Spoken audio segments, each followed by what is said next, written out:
بسم اللہ الرحمن الرحیم الف لام میم صاد، یہ حروف مقطعات ہیں، اور جیسا کہ میں عرض کر چکا ہوں شروع میں، ان کا حقیقی یقینی مفہوم مطلب کسی کو معلوم نہیں، راز ہے اللہ اور اللہ کے رسول کے مابین۔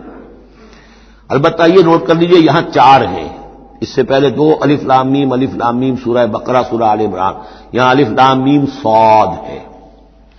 دو صورتیں ایسی ہیں کہ جن میں چار چار حروف آئے ہیں، الف لام میم صاد، الف لام میم را۔ کتاب انزل الیک فلا یکن فی صدرک حرج منہ، یہ ایک کتاب ہے محمد صلی اللہ علیہ وسلم جو آپ پر نازل کی گئی ہے، تو نہیں ہونا چاہیے آپ کے جی میں کچھ تنگی اس کی وجہ سے۔ کس وجہ سے تنگی ہوتی تھی حضور کو صلی اللہ علیہ وسلم؟ اگرچہ آپ نے اپنی پوری جان ہلکان کر دی تھی، لیکن جب لوگ ایمان نہیں لاتے تھے تو آپ کو یہ فکر ہوتی تھی کہیں میری کوئی کوتاہی تو نہیں ہے۔ شریف آدمی کا معاملہ یہ ہوتا ہے، عام آدمی جو ہے وہ اپنی غلطیوں کا وبال بھی دوسروں پر ڈالتا ہے، اپنی غلطی نہیں دیکھے گا، اس نے یہ کر دیا تھا، اس نے یہ کیا، اس کی وجہ سے یہ ہو گیا، اپنے آپ کو صاف بچائے گا۔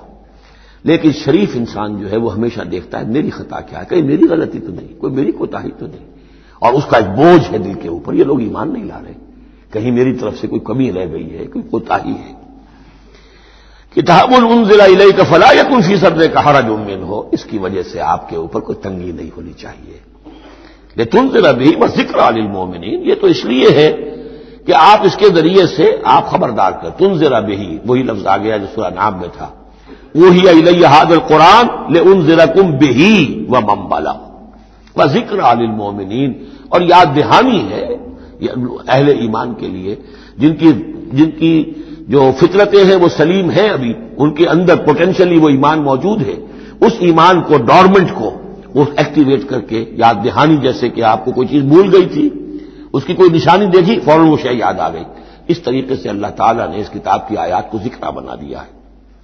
اتبعوا ما انزل الیکم من ربکم، پیروی کرو اس کی جو نازل کیا گیا تمہاری طرف تمہارے رب کی طرف سے۔ اب یہ کس کی بات ہو رہی ہے؟ اب یہ لوگوں سے خطاب ہو رہا ہے، پہلے حضور سے سیغہ تھا، فلا یکن فی صدرک حرج، اتبعوا جمع کا سیغہ ہے، پیروی کرو اس کی جو نازل کیا گیا تمہاری طرف تمہارے رب کی طرف سے، ولا تتبعوا من دونہ اولیاء، اور مت پیروی کرو اس کے سوا کچھ اور کو اپنے اولیاء بنا کر، کچھ اور کو اپنے ند اور ضد بنا کر ان کی پیروی نہ کرو، قلیلا ما تذکرون، کم ہی ہے جو نصیحت تم حاصل کرتے ہو۔ یہ نوٹ کر لیجئے کہ یہ سورہ اعراف اس اعتبار سے تو قرآن مجید کی سب سے بڑی مکی سورت ہے کہ یہ 24 رکوعوں پر مشتمل ہے اور 206 آیات ہیں۔ 24 رکوع، مکی سورت کوئی اتنی نہیں ہے، اور دوسری جیسے کہ مدنیات میں سب سے بڑی سورہ بقرہ ہے، 40 رکوعوں پر مشتمل، لیکن تعداد آیات میں ایک اور سورت ہے مکی جو اس سے بڑھ گئی ہے، 227 آیات ہے سورہ شعراء کی، لیکن سورہ شعراء میں آیات چھوٹی چھوٹی ہیں، تعداد زیادہ ہے، رکوع اس کے کل 11 ہیں۔ مصحف میں 14 صفحات میں سورہ شعراء آ جاتی ہے، جبکہ یہ 34 صفحات میں ہے، تو سب سے بڑی مکی سورت یہ ہے۔ وَكَم مِّن قَرْيَةٍ أَهْلَكْنَاهَا، جیسا کہ میں نے کہا تھا ایام اللہ وذکرہم بایام اللہ، یہ اس سورہ مبارکہ کا اہم عمود ہے، لہذا شروع ہی میں اب اس کا تذکرہ ہو رہا ہے۔ وَكَم مِّن قَرْيَةٍ أَهْلَكْنَاهَا، کتنی بستیاں ایسی ہیں جنہیں ہم نے ہلاک کیا، یہ قوم نوح، قوم ہود، قوم صالح، قوم شعیب، یا عمورہ اور صدوم کی بستیاں۔ کم من قریۃ اہلکناہا فجاءھا باسنا، تو ان پر آ پڑا ہمارا عذاب، بیاتن، یا تو رات کے وقت جبکہ وہ رات گزار رہے تھے، او ہم قائلون، یا جبکہ وہ دوپہر کے وقت قیلولہ کر رہے تھے۔ فما کان دعواہم اذ جاءھم باسنا، تو پھر ان کی چیخ پکار اس کے سوا کچھ نہیں تھی جب وہ عذاب آ پڑا، الا ان قالوا انا كنا ظالمین، کہ ہائے ہماری شامت، ہم ہی ظالم تھے، ہم نے ہی اپنے اوپر ظلم ڈھایا ہے، واقعتاً ہمارے رسولوں نے تو ہماری آنکھیں کھولنے کی کوشش کی تھی۔ فَلَنَسْأَلَنَّ الَّذِينَ أُرْسِلَ إِلَيْهِمْ وَلَنَسْأَلَنَّ الْمُرْسَلِينَ، اور ہم لازماً پوچھ کر رہیں گے ان سے بھی جن کی طرف ہم نے رسولوں کو بھیجا، اور لازماً پوچھ کر رہیں گے رسولوں سے بھی۔ یہ بھی فلسفہ رسالت کا بہت اہم جو ہے موضوع ہے جو اس ایک آیت میں آیا ہے، اور بڑے زور شور کے ساتھ آیا ہے، بڑی جلالی شان کے ساتھ آیا ہے۔ دیکھیے اللہ رسول بھیجتا ہے کسی قوم کو خبردار کرنے کے لیے. اب اس پر ایک بڑی بھاری ذمہ داری آ گئی. اگر وہ کوتاہی کرے تو قوم سے پہلے اس کی پکڑ ہو جائے گی. سمجھ لیجیے اس بات کو. الرب رب وإن تنزل والعبد عبد وإن ترقى. یہ ایسے ہی جیسے آپ نے کسی کو پیغام دیا اپنے کسی دوست کے لیے کہ بھائی ذرا پیغام وہاں پہنچا دینا، یہ کام کل شام تک وہ ضرور کر دیں ورنہ میرا بڑا نقصان ہو جائے گا. جب وہ کام انہوں نے نہیں کیا آپ کا نقصان ہو گیا. آپ غصے میں بھرے ہوئے آگ بگولا بنے ہوئے گئے اور آپ اس سے لڑے اپنے دوست سے کہ میں نے تمہیں پیغام بھیجا تھا، تم نے میرا کام نہیں کیا، میرا نقصان ہو گیا. اگر وہ کہہ دے بھائی مجھے تو آپ کا پیغام پہنچا ہی نہیں، کیا کریں گے آپ؟ وہ سارے جھاگ کی طرح غصہ آپ کا بیٹھ جائے گا کہ اب غصہ کس پہ آئے گا؟ اس پیغامبر پر آئے گا. اب آپ جا کر اس کا گریبان پکڑیں گے. اللہ کے بندے تجھے میں نے یہ ذمہ داری سونپی تھی، یہ پیغام اہم تھا، میرا پیغام تمہیں پہنچانا تھا، تم نے نہیں پہنچایا، میرا نقصان ہو گیا، اب اس کی تلافی تم کرو. بالکل یہی معاملہ ہے اللہ، رسول اور قوم یا انسان. اللہ نے پیغامبر بنا کر بھیجا رسول کو. خدا نہ خواستہ بالفرض اس پیغام کے پہنچانے میں کوتاہی ہو جائے تو پہلا مجرم رسول ہے. ہاں وہ پہنچا دے تو وہ کہتا ہے اے اللہ میں نے پہنچا دیا تھا، اب یہ ذمہ دار ہے. Now they are responsible. تو یہ جان لیجئے کہ یہ محاسبہ ہونا ہے امتوں کا بھی اور محاسبہ ہونا ہے رسولوں کا بھی. فَلَنَسْأَلَنَّ الَّذِينَ أُرْسِلَ إِلَيْهِمْ وَلَنَسْأَلَنَّ الْمُرْسَلِينَ. ہم پوچھ کر رہیں گے ان سے بھی جن کی طرف رسول بھیجے گئے، اور ہم پوچھ کر رہیں گے رسولوں سے بھی. اسی کی ایک جھلک آئی تھی نا، ماذا اجبتم، کیا جواب ملا آپ لوگوں کو؟ یا عیسی ابن مریم اانت قلت للناس اتخذونی وامي الہین من دون اللہ. کیا تم نے کہا تھا لوگوں سے، اپنی امت سے، اپنی قوم سے کہ مجھے اور میری ماں کو بھی الہ بنا لینا؟ اب اس کے لیے میں چاہتا ہوں کہ ایک نقشہ ذہن میں رکھیں آپ. جب 23 برس کی محنت شاقہ کے نتیجے میں حضور نے اتمام حجت کر دیا، دین کا غلبہ ہو گیا، سن 10 ہجری ہے، حج کے دن ہے، حضور خطبہ دے رہے ہیں. آپ نے اپنے خطبہ حجۃ الوداع کا اختتام فرمایا سوال سے، الا بلغت، لوگوں میں نے پہنچا دیا کہ نہیں؟ اور پورے مجمع نے جواب دیا انا نشهد انك قد بلغت ونصحت واديت. اور ایک روایت میں آتا ہے انا نشهد انك قد بلغت الرسالة واديت الامانة ونصحت الامة وكشفت الغمة. ہاں حضور ہم گواہ ہیں، آپ نے امانت کا حق ادا کر دیا. یہ قرآن امانت تھی اللہ کی آپ کے پاس، آپ نے ہمیں پہنچا دیا. رسالت کا حق ادا کر دیا، ہماری خیرخواہی کا حق ادا کر دیا. آپ نے گمراہی کے اور ضلالت کے اندھیاریوں کے پردہ چاک کر دیا. کشفت الغمہ. 3 دفعہ سوال کیا، 3 دفعہ جواب لیا، پھر 3 دفعہ انگلی سے مشت شہادت سے آسمان کی طرف، پھر لوگوں کی طرف اشارہ کیا اللہم اشہد اللہم اشہد اللہم اشہد. اللہ تو بھی گواہ ہے، یہ مان رہے ہیں کہ میں نے تیری پیغام انہیں پہنچا دیا. اور پھر فرمایا فَلْيُبَلِّغِ الشَّاهِدُ الْغَائِبَ. اب پہنچائیں وہ جو یہاں ہیں ان کو جو یہاں نہیں ہیں. میرے کندھے سے اتر کر یہ بوجھ اب تمہارے کندھوں پر آ گیا. میں رسول صرف تمہارے لیے ہوتا تو بات آج پوری ہو گئی تھی. میں تو رسول ہوں تمام انسانوں کے لیے جو قیامت تک آئیں گے. اب ان تک اس کی تبلیغ اور ابلاغ، اس کا پہنچانا تمہارے ذمہ ہے. یہی گواہی ہے جو قیامت کے دن کھڑے ہو کر رسول دے گا. فَكَيْفَ إِذَا جِئْنَا مِنْ كُلِّ أُمَّةٍ بِشَهِيدٍ وَجِئْنَا بِكَ عَلَىٰ هَٰؤُلَاءِ شَهِيدًا. وہ گواہی جو حضور نے لی ہے اس روز، وہی گواہی ہوگی اے اللہ میں نے اپنی اس قوم کو تیرا پیغام پہنچا دیا تھا. اب یہ ذمہ دار ہے، یہ جواب دیں. They can't plead ignorance. یہ نہیں کہہ سکتے کہ ہمیں پتا نہیں تھا، ہمیں بتایا نہیں گیا، معاملہ ان پر کھول دیا گیا تھا. تو یہ آیت بڑی اہم ہے. فَلَنَسْأَلَنَّ الَّذِينَ أُرْسِلَ إِلَيْهِمْ وَلَنَسْأَلَنَّ الْمُرْسَلِينَ. ہم لازماً پوچھ کر رہیں گے ان سے بھی جن کی طرف رسولوں کو بھیجا گیا، اور ان سے بھی جنہیں رسول بنا کر بھیجا گیا. وَلَنَقُصَّنَّ عَلَيْهِمْ بِعِلْمٍ وَمَا كُنَّا غَائِبِينَ. اور پھر جو کچھ ہم ان کے سامنے احوال بیان کریں گے وہ علم کی بنیاد پر کریں گے. ہم کہیں غائب تو نہیں تھے. جب جو کچھ ہو رہا تھا، جو کچھ محمد کر رہے تھے اور صحابہ کر رہے تھے ان کے، وہ بھی ہم دیکھ رہے تھے. اور جو کچھ ابو جہل اور ابو لہب کر رہے تھے وہ بھی ہم دیکھ رہے تھے. مَا كُنَّا غَائِبِينَ. ہم کہیں غائب تو نہیں تھے. ہاں تمہاری نگاہوں سے اوجھل تھے، ہوا معکم اینما کنتم، وہ تو تمہارے ساتھ ہی ہے جہاں تم ہو. تو ہم تو خود جو ہے تم خود گواہ ہیں، ہر صورتحال جو ہے وہ ہمارے سامنے ہے. والوزن یومئذ الحق، اور اس روز وزن ہوگا حق ہی میں. اس کے دو ترجمے اس کے ہو سکتے ہیں.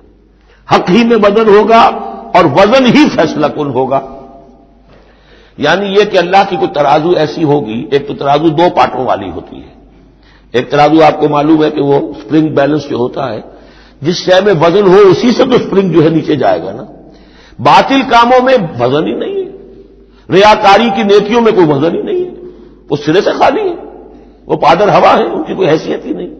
والوزن یومئذ الحق، اس دن صرف حق میں وزن ہوگا نمبر ایک، اور اس دن حق ہی فیصلہ کن ہوگا، وزن ہی فیصلہ کن ہوگا.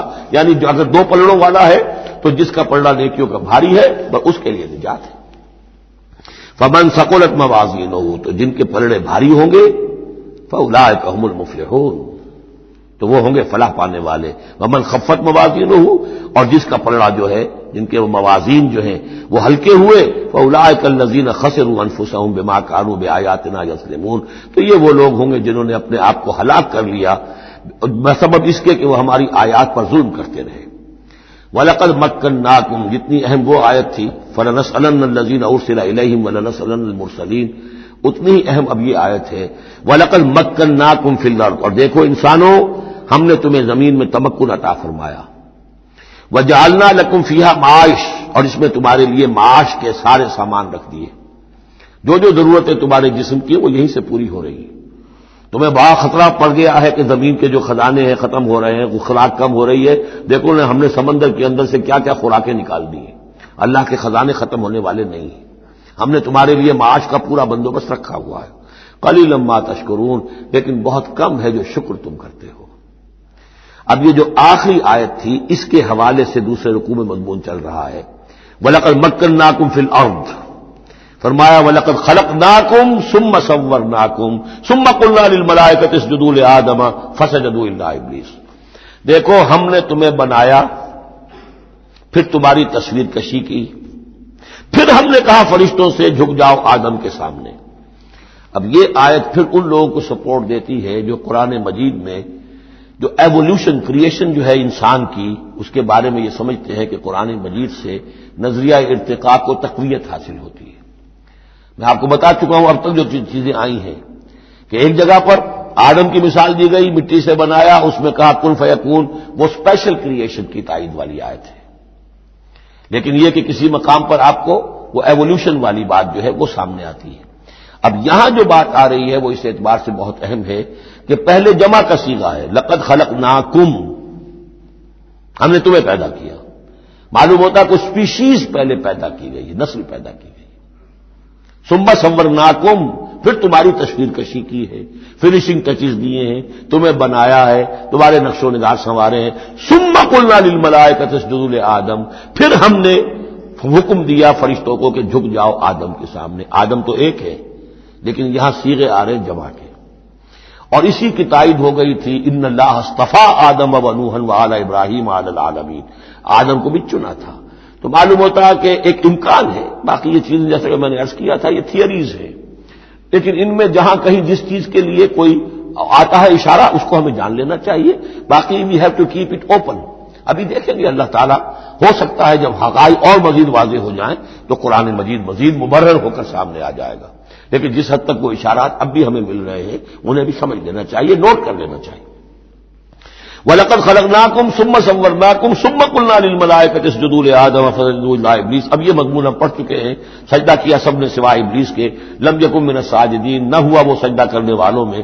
قَالَ مَا مَنَعَكَ أَلَّا تَسْجُدَ إِذْ أَمَرْتُكَ، اللہ تعالیٰ نے فرمایا کس چیز نے تمہیں روکا ہے جبکہ میں نے تمہیں حکم دیا، تم نے سجدہ کیوں نہیں کیا؟ قَالَ أَنَا خَيْرٌ مِّنْهُ، یہ اس کی اپنی استکبار کی بنیاد پر تھا. وہاں استکبرا، ابا واستکبرا صرف، یہاں اس کا قول نقل کر دیا انا خیر منہ، میں اس سے بہتر ہوں. خلقتنی من نار وخلقتہ من طین، مجھے تو نے بنایا ہے آگ سے اور اس کو بنایا ہے مٹی سے. قال فاہبط منہا، اللہ نے فرمایا تو اتر جاؤ اس سے. فما یکون لک ان تتکبر فیہا، اب تمہارے لیے کوئی موقع نہیں ہے کہ اس جنت کے اندر اکڑو اور اینڈو. فخرج انک من الصاغرین، اب تم ذلیل اور خوار ہو کر یہاں سے نکل جاؤ۔ قال انظرنی الی یوم یبعثون، اس نے کہا ذرا مجھے مہلت دے پروردگار اس دن تک کے لیے جس دن کے ان کو دوبارہ تو زندہ کرے گا، قیامت تک کے لیے مجھے مہلت دے دے۔ قال انک من المنظرین، فرمایا ٹھیک ہے جاؤ تمہیں مہلت دی گئی۔ قال فبما اغویتنی، اب اس نے کہا کہ پروردگار جو تو نے مجھے گمراہ کیا اس آدم کے طفیل، اس کی وجہ سے میں رادہ درگاہ ہو گیا، لاقعدن لہم صراطک المستقیم، اب میں لازماً بیٹھوں گا ان کے لیے تیرے سیدھی راہ پر، تیری سیدھی راہ توحید کی ہے اس پر گھات لگا کر بیٹھوں گا اور انہیں شرک کی پگڈنڈیوں کی طرف موڑتا رہوں گا۔ لاقعدن لہم صراطک المستقیم، میں لازماً ڈیرے لگا کر اور مورچہ جما کر بیٹھوں گا تیرے سیدھے راستے پر، توحید کے راستے پر، انہیں شرک کی پگڈنڈیوں کی طرف موڑنے کے لیے۔ ثم لآتینہم من بین ایدیہم، میں ان پر حملہ کروں گا ان کے سامنے سے بھی، ومن خلفہم ان کے پیچھے سے بھی، وعن ایمانہم ان کے دانی جانب سے بھی، وعن شمائلہم اور ان کے بائیں جانب سے بھی، ولا تجد اکثرہم شاکرین، اور اے پروردگار تو نہیں پائے گا ان کی اکثریت کو شکر کرنے والا۔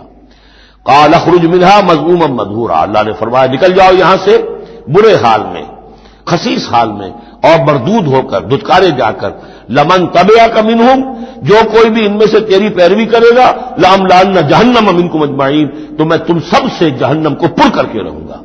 وَيَا آدَمُ اسْكُنْ أَنْتَ وَزَوْجُكَ الْجَنَّةَ، اور اے آدم رہو جنت میں تم اور تمہاری بیوی، فَكُلَا مِنْ حَيْثُ شِئْتُمَا وَلَا تَقْرَبَا هَٰذِهِ الشَّجَرَةَ فَتَكُونَا مِنَ الظَّالِمِينَ، تو کھاؤ اس میں سے جہاں سے چاہو، ہاں اس درخت کے قریب مت جانا، تم ظالموں میں سے ہو جاؤ گے۔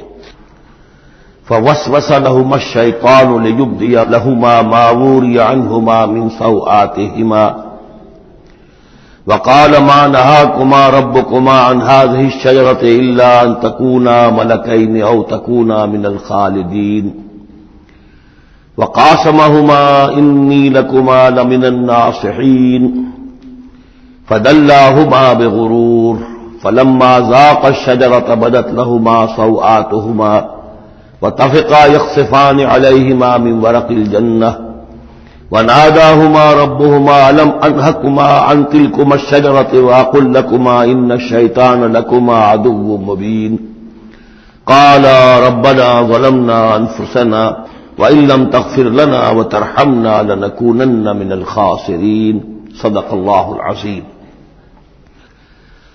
سورہ اعراف کے دوسرے رکوع میں قصہ آدم و ابلیس قرآن حکیم میں دوسری مرتبہ بیان ہو رہا ہے۔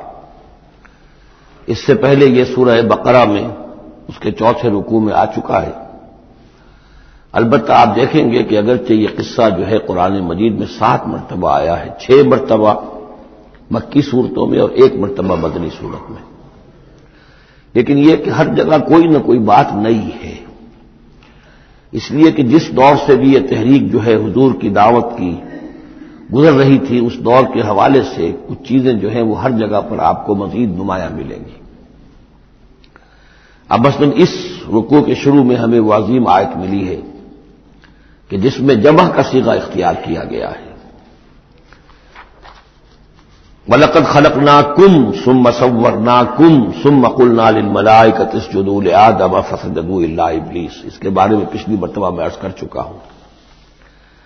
اب دوسری بات جو آ رہی ہے وہ یہ ہے کہ جو شیطان نے ورغلایا حضرت آدم کو اور حضرت حوا کو سلام علیہما، کہ جس درخت کا پھل کھانے سے اللہ تعالیٰ نے انہیں روک دیا تھا، کسی طریقے سے ورغلا کر انہیں اس درخت کا پھل کھانے پر آمادہ کر لیا، اس کے لیے لفظ آیا فوسوس لہما۔ یہ وسوسہ اصل میں ہم یہ سمجھتے ہیں کہ شاید یہ چیزیں اس طور سے ہو رہی تھی جیسے کہ ہم ایک دوسرے کے سامنے کھڑے باتیں کر رہے ہیں، ایک دوسرے کو پہچان رہے ہیں، لیکن حضرت آدم اور حوا کے بھی دلوں میں وسوسہ اندازی کی ہے شیطان نے، جیسے کہ شیطان وسوسہ اندازی کرتا ہے ہمارے دلوں میں۔ یہ مکالمے اس طرح کے نہیں ہے کہ وہ ایک ہی محفل میں کھڑے ہوئے، عام طور پر سورہ بقرہ کے چوتھے رکوع میں بھی اور دوسرے مقامات پر بھی ہمارا تصور کچھ اور رہتا ہے، لیکن یہاں وہ پردے حالی ہیں۔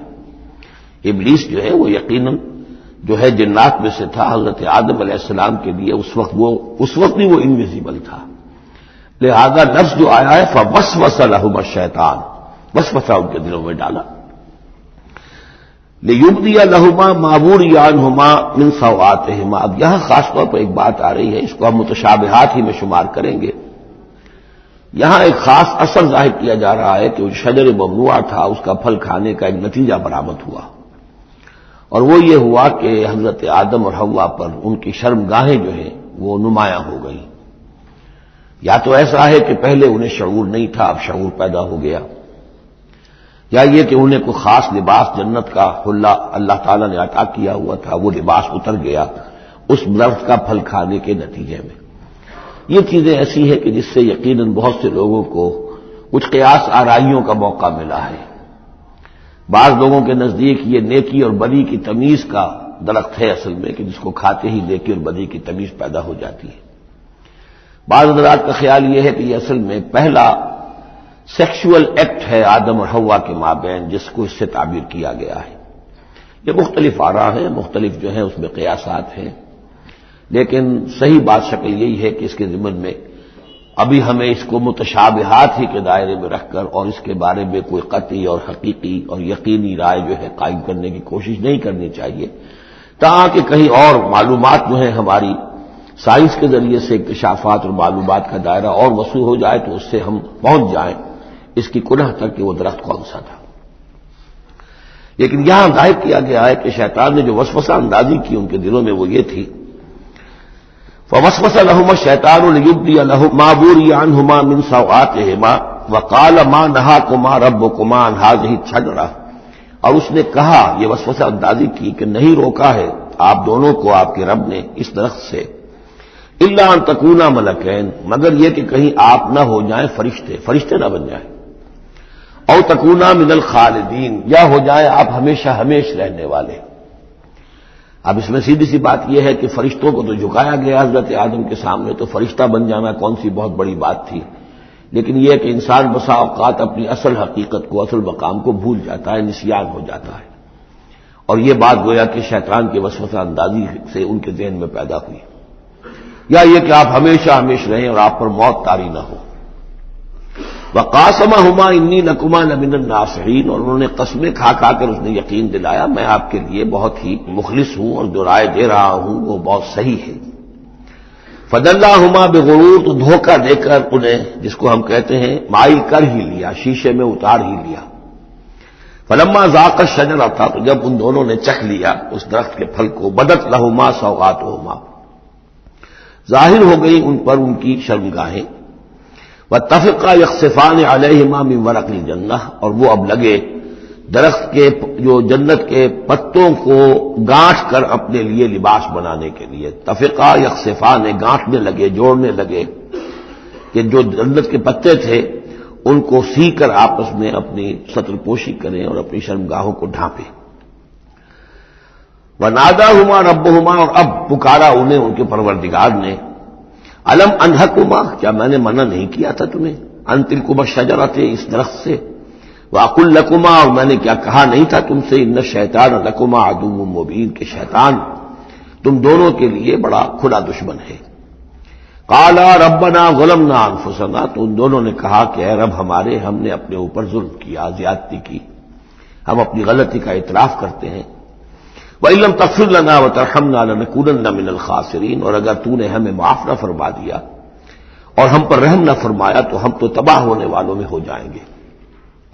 یہاں ایک بات اور نوٹ کر لیجئے، ایک تو یہ کہ یہاں کہیں بھی ایسا اشارہ نہیں ہے کہ ابلیس نے یہ وسوسہ ابتداءً حضرت حوا کے دل میں کیا. عام طور پر ہمارے ہاں جو کہانیاں مشہور ہیں وہ یہ ہے کہ حوا جو ہے ذریعہ بنی ہے حضرت آدم کو بھی گمراہ کرنے کا. وہ اشارہ نہ سورہ بقرہ میں اس کا ہے نہ یہاں ہے، بلکہ جمع کوئی جو تثنیہ کا صیغہ ہے مسلسل چل رہا ہے. ان دونوں کے لیے معاملہ ہے، بیک وقت ہے. تو یہ اصل میں جو عیسائی دنیا میں تصور پیدا ہوا ہے کہ عورت فی نفس ہی برائی کی مظہر ہے، ایو سے ایول، ایو اور حوا، اور ایول بری شے، یعنی عورت فی نفس ہی برائی کی جڑ ہے. چونکہ ان کے ہاں رحمانیت پیدا ہوئی، شادی نہ کرنا جو ہے وہ گویا کہ اعلیٰ روحانی زندگی کے لیے شرط قرار پایا. عورت سے قرب اور تعلق جو ہے وہ بڑی گھٹیا بات، دنیا داری کی زندگی، حیوانی زندگی قرار پائی. تو یہ تصورات قرآن میں کہیں نہیں ہے. یہ تو جیسے کہ آدم کا معاملہ تھا ویسے حوا کا معاملہ تھا، اور شیطان نے دونوں کو ورگلایا ہے اور دونوں نے اللہ سے معافی مانگی ہے۔ دوسرے یہ کہ یہاں نوٹ کر لیجئے کہ یہاں یہ بتا دیا گیا کہ وہ الفاظ کیا تھے۔ وہاں سورہ بقرہ میں ہم پڑھا ہے فتلقى آدم من ربہ کلمات فتاب علیہ، حضرت آدم کے دل میں جو ایک سخت پشیمانی کے جذبات پیدا ہوئے تو اس کے لیے الفاظ خود اللہ تعالی نے تلقین فرما دیے، اور وہ الفاظ یہ ہیں ربنا ظلمنا انفسنا وان لم تغفر لنا وترحمنا لنکونن من الخاسرین۔ قال اهبطوا بعضكم لبعض عدو، اور اللہ نے فرمایا کہ اب اترو یہاں سے۔ حبوط کے بارے میں گفتگو میں سورہ بقرہ میں کر چکا ہوں۔ تم ایک دوسرے کے دشمن ہوگے۔ عداوت جو ہے وہ چل رہی ہے، شیطان اور اس کی ذریت اور حضرت آدم کی اولاد، اس کے مابین تو سب سے بڑی دشمنی ہے، مستقل دشمنی ہے۔ باقی یہ ہے کہ انسانوں کے اندر بھی آپس میں دشمنیاں چلتی ہیں۔ وَلَكُمْ فِي الْأَرْضِ مُسْتَقَرٌّ وَمَتَاعٌ إِلَىٰ حِينٍ، اور اب تمہارے لیے زمین میں ٹھکانہ ہے اور ساز و سامان ہے، ضرورت کی چیزیں ہیں، الی حین، ایک وقت معین تک کے لیے۔ یہ ابدی نہیں ہے، ہمیشہ کے لیے نہیں ہے، ایک خاص وقت تک کے لیے تمہیں وہاں رہنا بسنا ہے، اور وہاں رہنے بسنے کے لیے جو ضروری چیزیں ہیں وہاں فراہم کر دی گئی ہیں۔ قال فیہا تحیون وفیہا تموتون ومنہا تخرجون، ساتھ یہ بھی فرما دیا کہ اب اسی زمین میں تم رہو گے اور اسی میں تم مر کر داخل ہو جاؤ گے، فیہا تموتون، اسی میں مرو گے، ومنہا تخرجون، اور اسی میں سے تمہیں دوبارہ نکال لیا جائے گا بعث بعد الموت۔ یا بنی آدم قد انزلنا علیکم لباسا یواری سوآتکم وریشا، اب یہاں ایک جو یعنی ایک راہبانہ تصور ہی، الٹا قسم کا راہبانہ تصور جو ہے یوں سمجھیے کہ پیدا ہو گیا تھا عرب کے لوگوں میں بھی۔ وہ سمجھتے تھے جیسے آج بھی دنیا میں نیوڈسٹ سوسائٹیز جو ہیں وہ کہتے ہیں لباس ایک تکلف ہے، خامخواہ ہے، جب انسان کو اللہ نے پیدا کیا تو کوئی لباس نہیں ہوتا، پھر حیوانات کا کوئی لباس نہیں ہے، یہ خامخواہ ایک تکلف ہے انسان نے جو اپنے لیے اختیار کر دیا ہے، یہ خامخواہ شرم کی بات ہے، اور یہ شرمگاہیں ہیں اور یہ ہے اور وہ ہے۔ تو اسی طرح کا معاملہ یہ ہے کہ بعض جو اس طرح کے یہ ملنگ قسم کے لوگ جو ہوتے ہیں ان کے ہاں بھی وہ ننگے رہنے کا رواج، اور یہ کہ لباس کا ایک تکلف ہے، تکلف کی کوئی ضرورت نہیں ہے۔ عرب میں یہ رواج پڑ گیا تھا کہ مادرزاد برہنہ ہو کر مرد اور عورتیں طواف کرتے تھے خانہ کعبہ کا، اور یہ گویا کہ بڑا اونچا کام تھا، گویا کہ ہر تکلف سے، یعنی بہرحال اب بھی ہم طواف کرتے ہیں تو صرف 2 چادریں ہوتی ہیں، انہوں نے کہا کہ وہ چادروں کا تکلف بھی کیا کرنا ہے، بس جیسا بھی اللہ نے پیدا کیا ہے مادرزاد برہنہ مرد اور عورتیں جو ہیں وہ طواف کرتے تھے، اور اس کو بڑا نیکی کا کام سمجھتے تھے، بہت یوں سمجھیے کہ اپنی سیلف اینیہیلیشن یا اپنی نفی ذات جو ہے اس کا بہت بڑا مظہرہ تھا۔ اب اس کی یہاں تردید ہو رہی ہے، یا بنی آدم، آدم کی اولاد، قد انزلنا علیکم لباسا، ہم نے تم پر لباس اتارا ہے، یواری سوآتکم، جو تمہارے شرمگاہوں کو ڈھانپتا ہے، وریشا، اور تمہارے لیے آرائش کا سبب بنتا ہے، زیبائش اور آرائش کا، اور لباس تقوی ذالک خیر، اور اس سے اوپر پھر ایک اور لباس ہے، اور وہ لباس ہے تقوی کا لباس، ظاہر ہے کہ وہ سب سے بہتر ہے۔ اگر تقوی کا لباس نہیں ہے تو بسا اوقات اور انسان لباس پہن کے بھی ننگا ہوتا ہے، اتنا تنگ لباس کہ اس میں جسم کے سارے نشیب و فراز ظاہر ہو رہے ہوں، یا اتنا باریک لباس عورتوں کا کہ جس میں وہ جسم اندر سے جھلک رہا ہو، تو وہ لباس پہنے ہوئے بھی، جیسے کہ حضور نے فرمایا، اللہ تعالیٰ لعنت فرمائے ان عورتوں پر جو لباس پہن کر بھی ننگی رہتی ہیں، عاریاتن کاسیاتن۔ تو لباس تقوی ذالک خیر، ایک اور اضافی جو ہے وہ تقوی کا ہے، شرم ہو، حیا ہو، تقوی ہو۔ ذالک من آیات اللہ لعلہم یذکرون، یہ اللہ تعالیٰ کی آیات میں سے ہے تاکہ یہ لوگ نصیحت اخذ کریں۔ یا بنی آدم لا یفتننکم الشیطان، اے بنی آدم دیکھو تمہیں شیطان اب نہ بچلانے پائے، نہ دھوکہ دینے پائے، نہ فتنے میں ڈالنے پائے، کما اخرج ابویکم من الجنہ، جیسے کہ تمہارے دونوں ماں باپ جد امجد اور اما حوا کو اس نے نکلوا دیا تھا، کما اخرج ابویکم من الجنہ، جنت سے، ینزع عنہما لباسہما، اور وہ ان سے اتروا لیا تھا اس نے ان کا لباس جنت کا، لیریہما سوآتہما، تاکہ دکھائے انہیں، ان پر عیاں کر دے ان کی شرمگاہیں، انہ یراکم ہوا وقبیلہ من حیث لا ترونہم، ایک بات جان لو کہ وہ یعنی ابلیس خود، چونکہ اسے بھی چھوٹ ملی ہوئی ہے قیامت تک کے لیے، وہ مسلسل زندہ ہے، اور قبیل ہو، اور اس کی قوم، اس کی ذریت اور اس کے جو ایجنٹ ہیں جنات میں سے، کیونکہ وہ انویزیبل ہیں، تو وہ تمہیں دیکھتے ہیں، تاکتے ہیں تمہیں، تم پر داؤ لگاتے ہیں، یراکم ہوا وقبیلہ من حیث لا ترونہم، جہاں سے تم انہیں نہیں دیکھ سکتے۔ انا جعلنا الشیاطین اولیاء للذین لا یؤمنون، ہم نے تو شیاطین کو ان لوگوں کا دوست بنا دیا جو ایمان نہیں لاتے، جو ایمان نہیں رکھتے، ایمان نہیں لاتے، تو شیطان جو ہے جیسے گندگی جو ہے اس کے اوپر مکھی آئے گی، ایسے ہی جہاں اللہ کا ذکر نہیں ہے، اللہ کا ایمان نہیں ہے، خانہ خالی را دیو می گیرت، تو وہاں یہ شیاطین جن جو ہے آ کر اڈا جمائیں گے۔ وَإِذَا فَعَلُوا فَاحِشَةً، اور جب یہ ایک بے حیائی کا کام کرتے ہیں یعنی ننگے عریاں طواف، قالوا وجدنا علیہ آباءنا، کہتے ہیں ہم نے پایا اپنے آباء و اجداد کو یہی کچھ کرتے ہوئے، واللہ امرنا بہا، اور جب ہمارے آباء و اجداد یہ کرتے تھے تو یقیناً اللہ ہی نے ہم اس کا حکم دیا ہوگا۔ یہ گویا کہ ان کے نزدیک سرکمسٹانشل ایویڈنس تھا کہ جب ایک ریت چلی آ رہی ہے، ایک رسم چلی آ رہی ہے، تو یقیناً اللہ ہی نے کہا ہوگا۔ قل ان اللہ لا یامر بالفحشاء، نبی ان سے کہہ دیجیے اللہ تعالیٰ بے حیائی کا حکم نہیں دیتا۔ اتقولون علی اللہ ما لا تعلمون، تو کیا تم اللہ کی طرف منسوب کر رہے ہو، یعنی جھوٹ جڑ کر اور جھوٹ گھڑ کر اس کو جڑ رہے ہو اللہ کی جناب میں، جو جس کا کہ تمہیں کوئی علم حاصل نہیں ہے۔ قل امر ربی بالقسط، کہہ دیجئے نبی کہ میرے رب نے تو حکم دیا ہے انصاف کا، عدل کا، توازن کا۔ وَأَقِيمُوا وُجُوهَكُمْ عِنْدَ كُلِّ مَسْجِدٍ، اور اپنے رخ سیدھے کر لیا کرو ہر نماز کے وقت۔ مسجد جو ہے یہ اس میں ظرف ہے، اور ظرف زمان بھی، ظرف مکان بھی۔ مسجد سجدے کی جگہ بھی مسجد ہے، اور سجدے کا وقت جو ہے ظرف زمان وہ بھی مسجد ہے۔ وَادْعُوهُ مُخْلِصِينَ لَهُ الدِّينَ، اور اس کو پکارا کرو، اس سے دعا کیا کرو، لیکن اس کے لیے اپنی اطاعت کو خالص کرتے ہوئے، یعنی اللہ تعالیٰ سے دعا کرنے کی ایک شرط ہے، اس کی اطاعت کو اپنے اوپر لازم کرو۔ جیسے کہ سورہ بقرہ میں ہم جہاں روزے اور رمضان کے احکام اور حکمتوں کا بیان ہوا ہے، اس میں فرمایا گیا وَإِذَا سَأَلَكَ عِبَادِي عَنِّي فَإِنِّي قَرِيبٌ أُجِيبُ دَعْوَةَ الدَّاعِ إِذَا دَعَانِ فَلْيَسْتَجِيبُوا لِي، میں تو ہر ایک پکارنے والے کی پکار سنتا ہوں، اس کی دعا کو قبول کرتا ہوں، لیکن اسے بھی چاہیے کہ میرا کہنا مانے، اور یہ کہنا ماننا جو جزوی نہیں ہوگا، ادخلوا فی السلم کافہ، داخل ہونا ہے تو پورے پورے ہونا ہے۔ تو فرمایا کہ مخلصین لہ الدین، اپنی اطاعت کو اس کے لیے خالص کرتے ہوئے، یعنی اس کی اطاعت کے دائرے کے اندر تو اور اطاعتیں ہو سکتی ہیں۔ والدین کا حکم آپ مان لیجئے جس میں کہ اللہ کی معصیت نہ ہو، اساتذہ کا حکم، حکام کا حکم جس میں اللہ تعالیٰ کے کسی حکم کی نفی نہ ہو رہی ہو، وہ ساری اطاعتیں اپنی جگہ پر ہوں گی، لیکن لا طاعۃ لمخلوق فی معصیت الخالق، مخلوق میں سے کسی کی اطاعت نہیں کی جائے گی جس میں خالق کی معصیت لازم آ رہی ہو۔ وَادْعُوهُ مُخْلِصِينَ لَهُ الدِّينَ كَمَا بَدَأَكُمْ تَعُودُونَ، جیسے اس نے تمہیں پہلے پیدا کیا تھا اسی طرح تمہارا اعادہ ہو جائے گا، تم دوبارہ بھی پیدا ہو جاؤ گے۔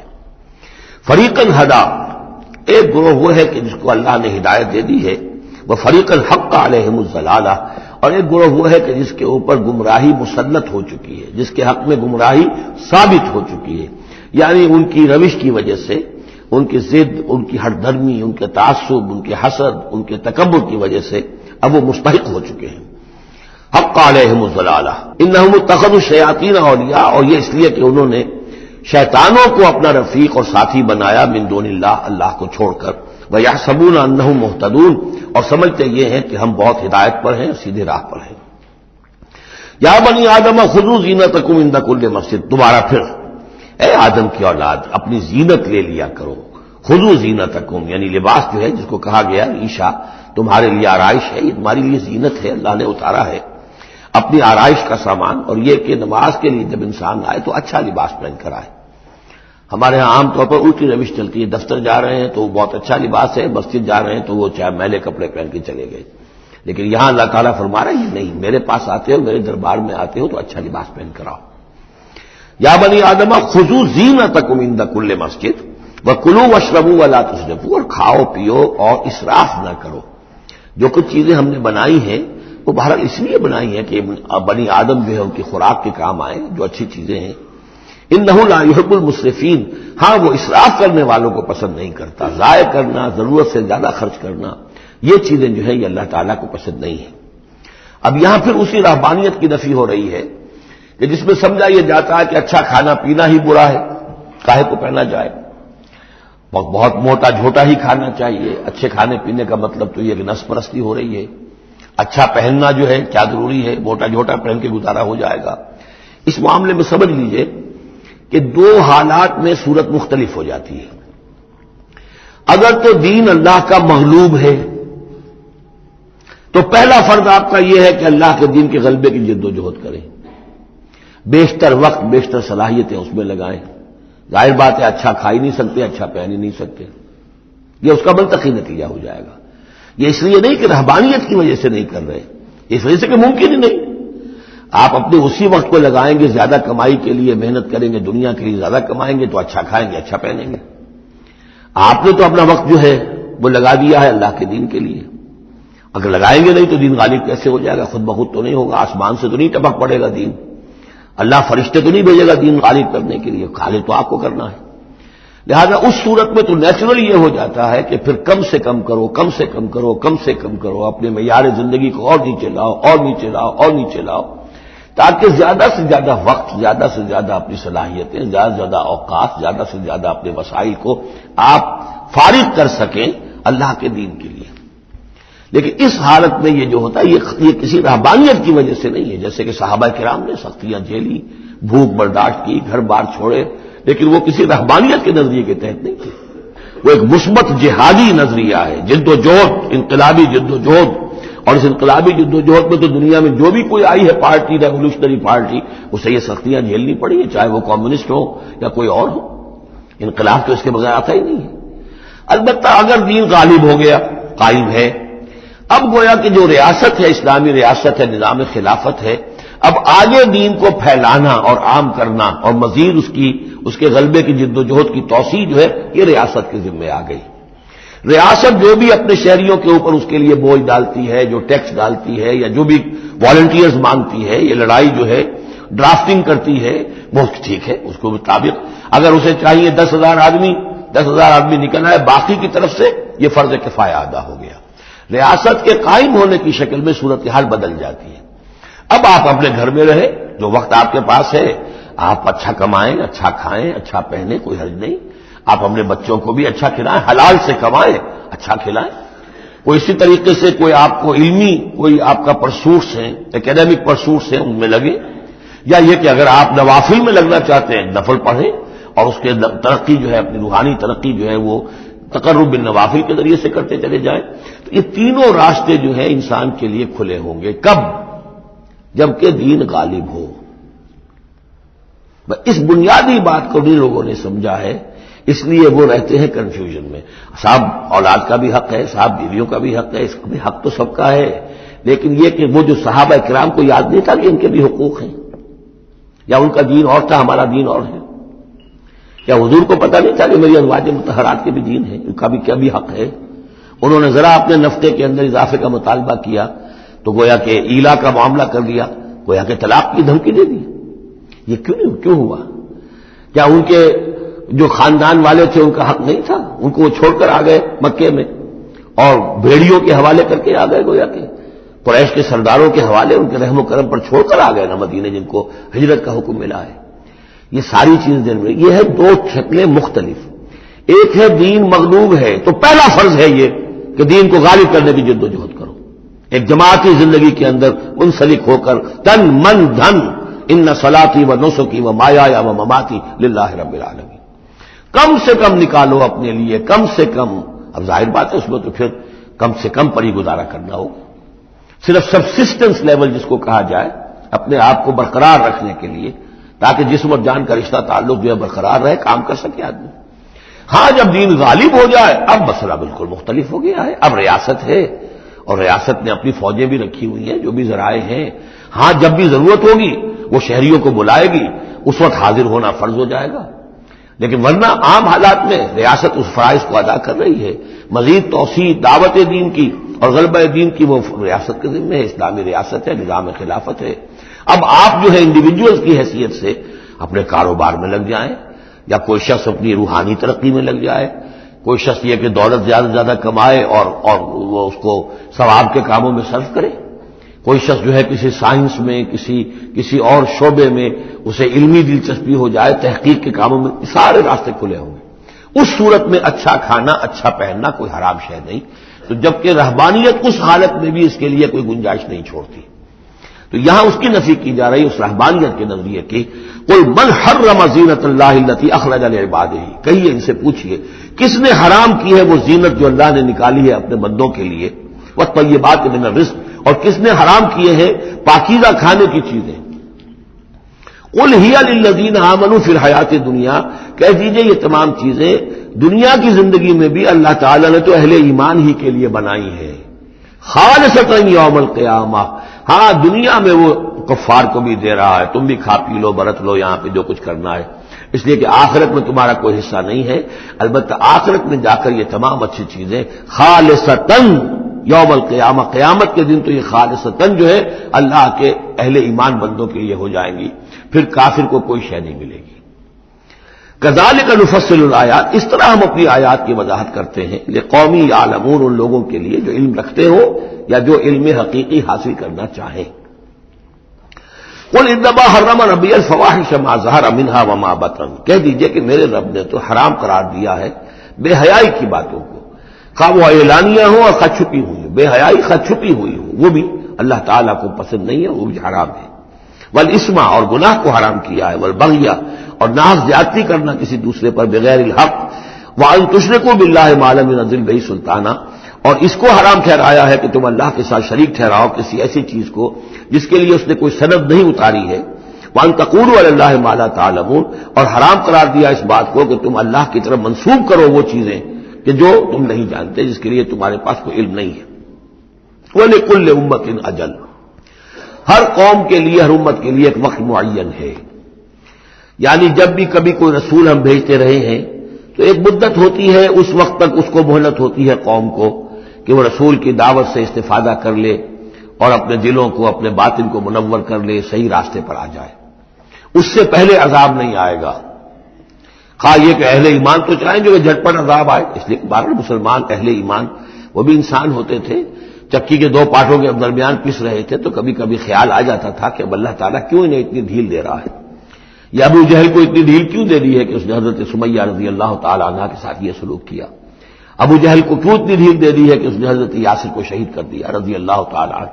لیکن یہ خیال تمہارا اپنی جگہ ہے، ہماری حکمت اپنی ہے۔ ہماری حکمت کیا ہے کہ جب رسول ہم نے بھیجا اس قوم کے لیے ایک اجل معین کر دی، اس اجل سے پہلے عذاب آئے گا نہیں، ہاں جب وہ اجل آ جائے گی پھر وہ رکے گا نہیں، اس کے اندر اندر معاملہ انہیں طے کرنا ہے، ادھر یا ادھر۔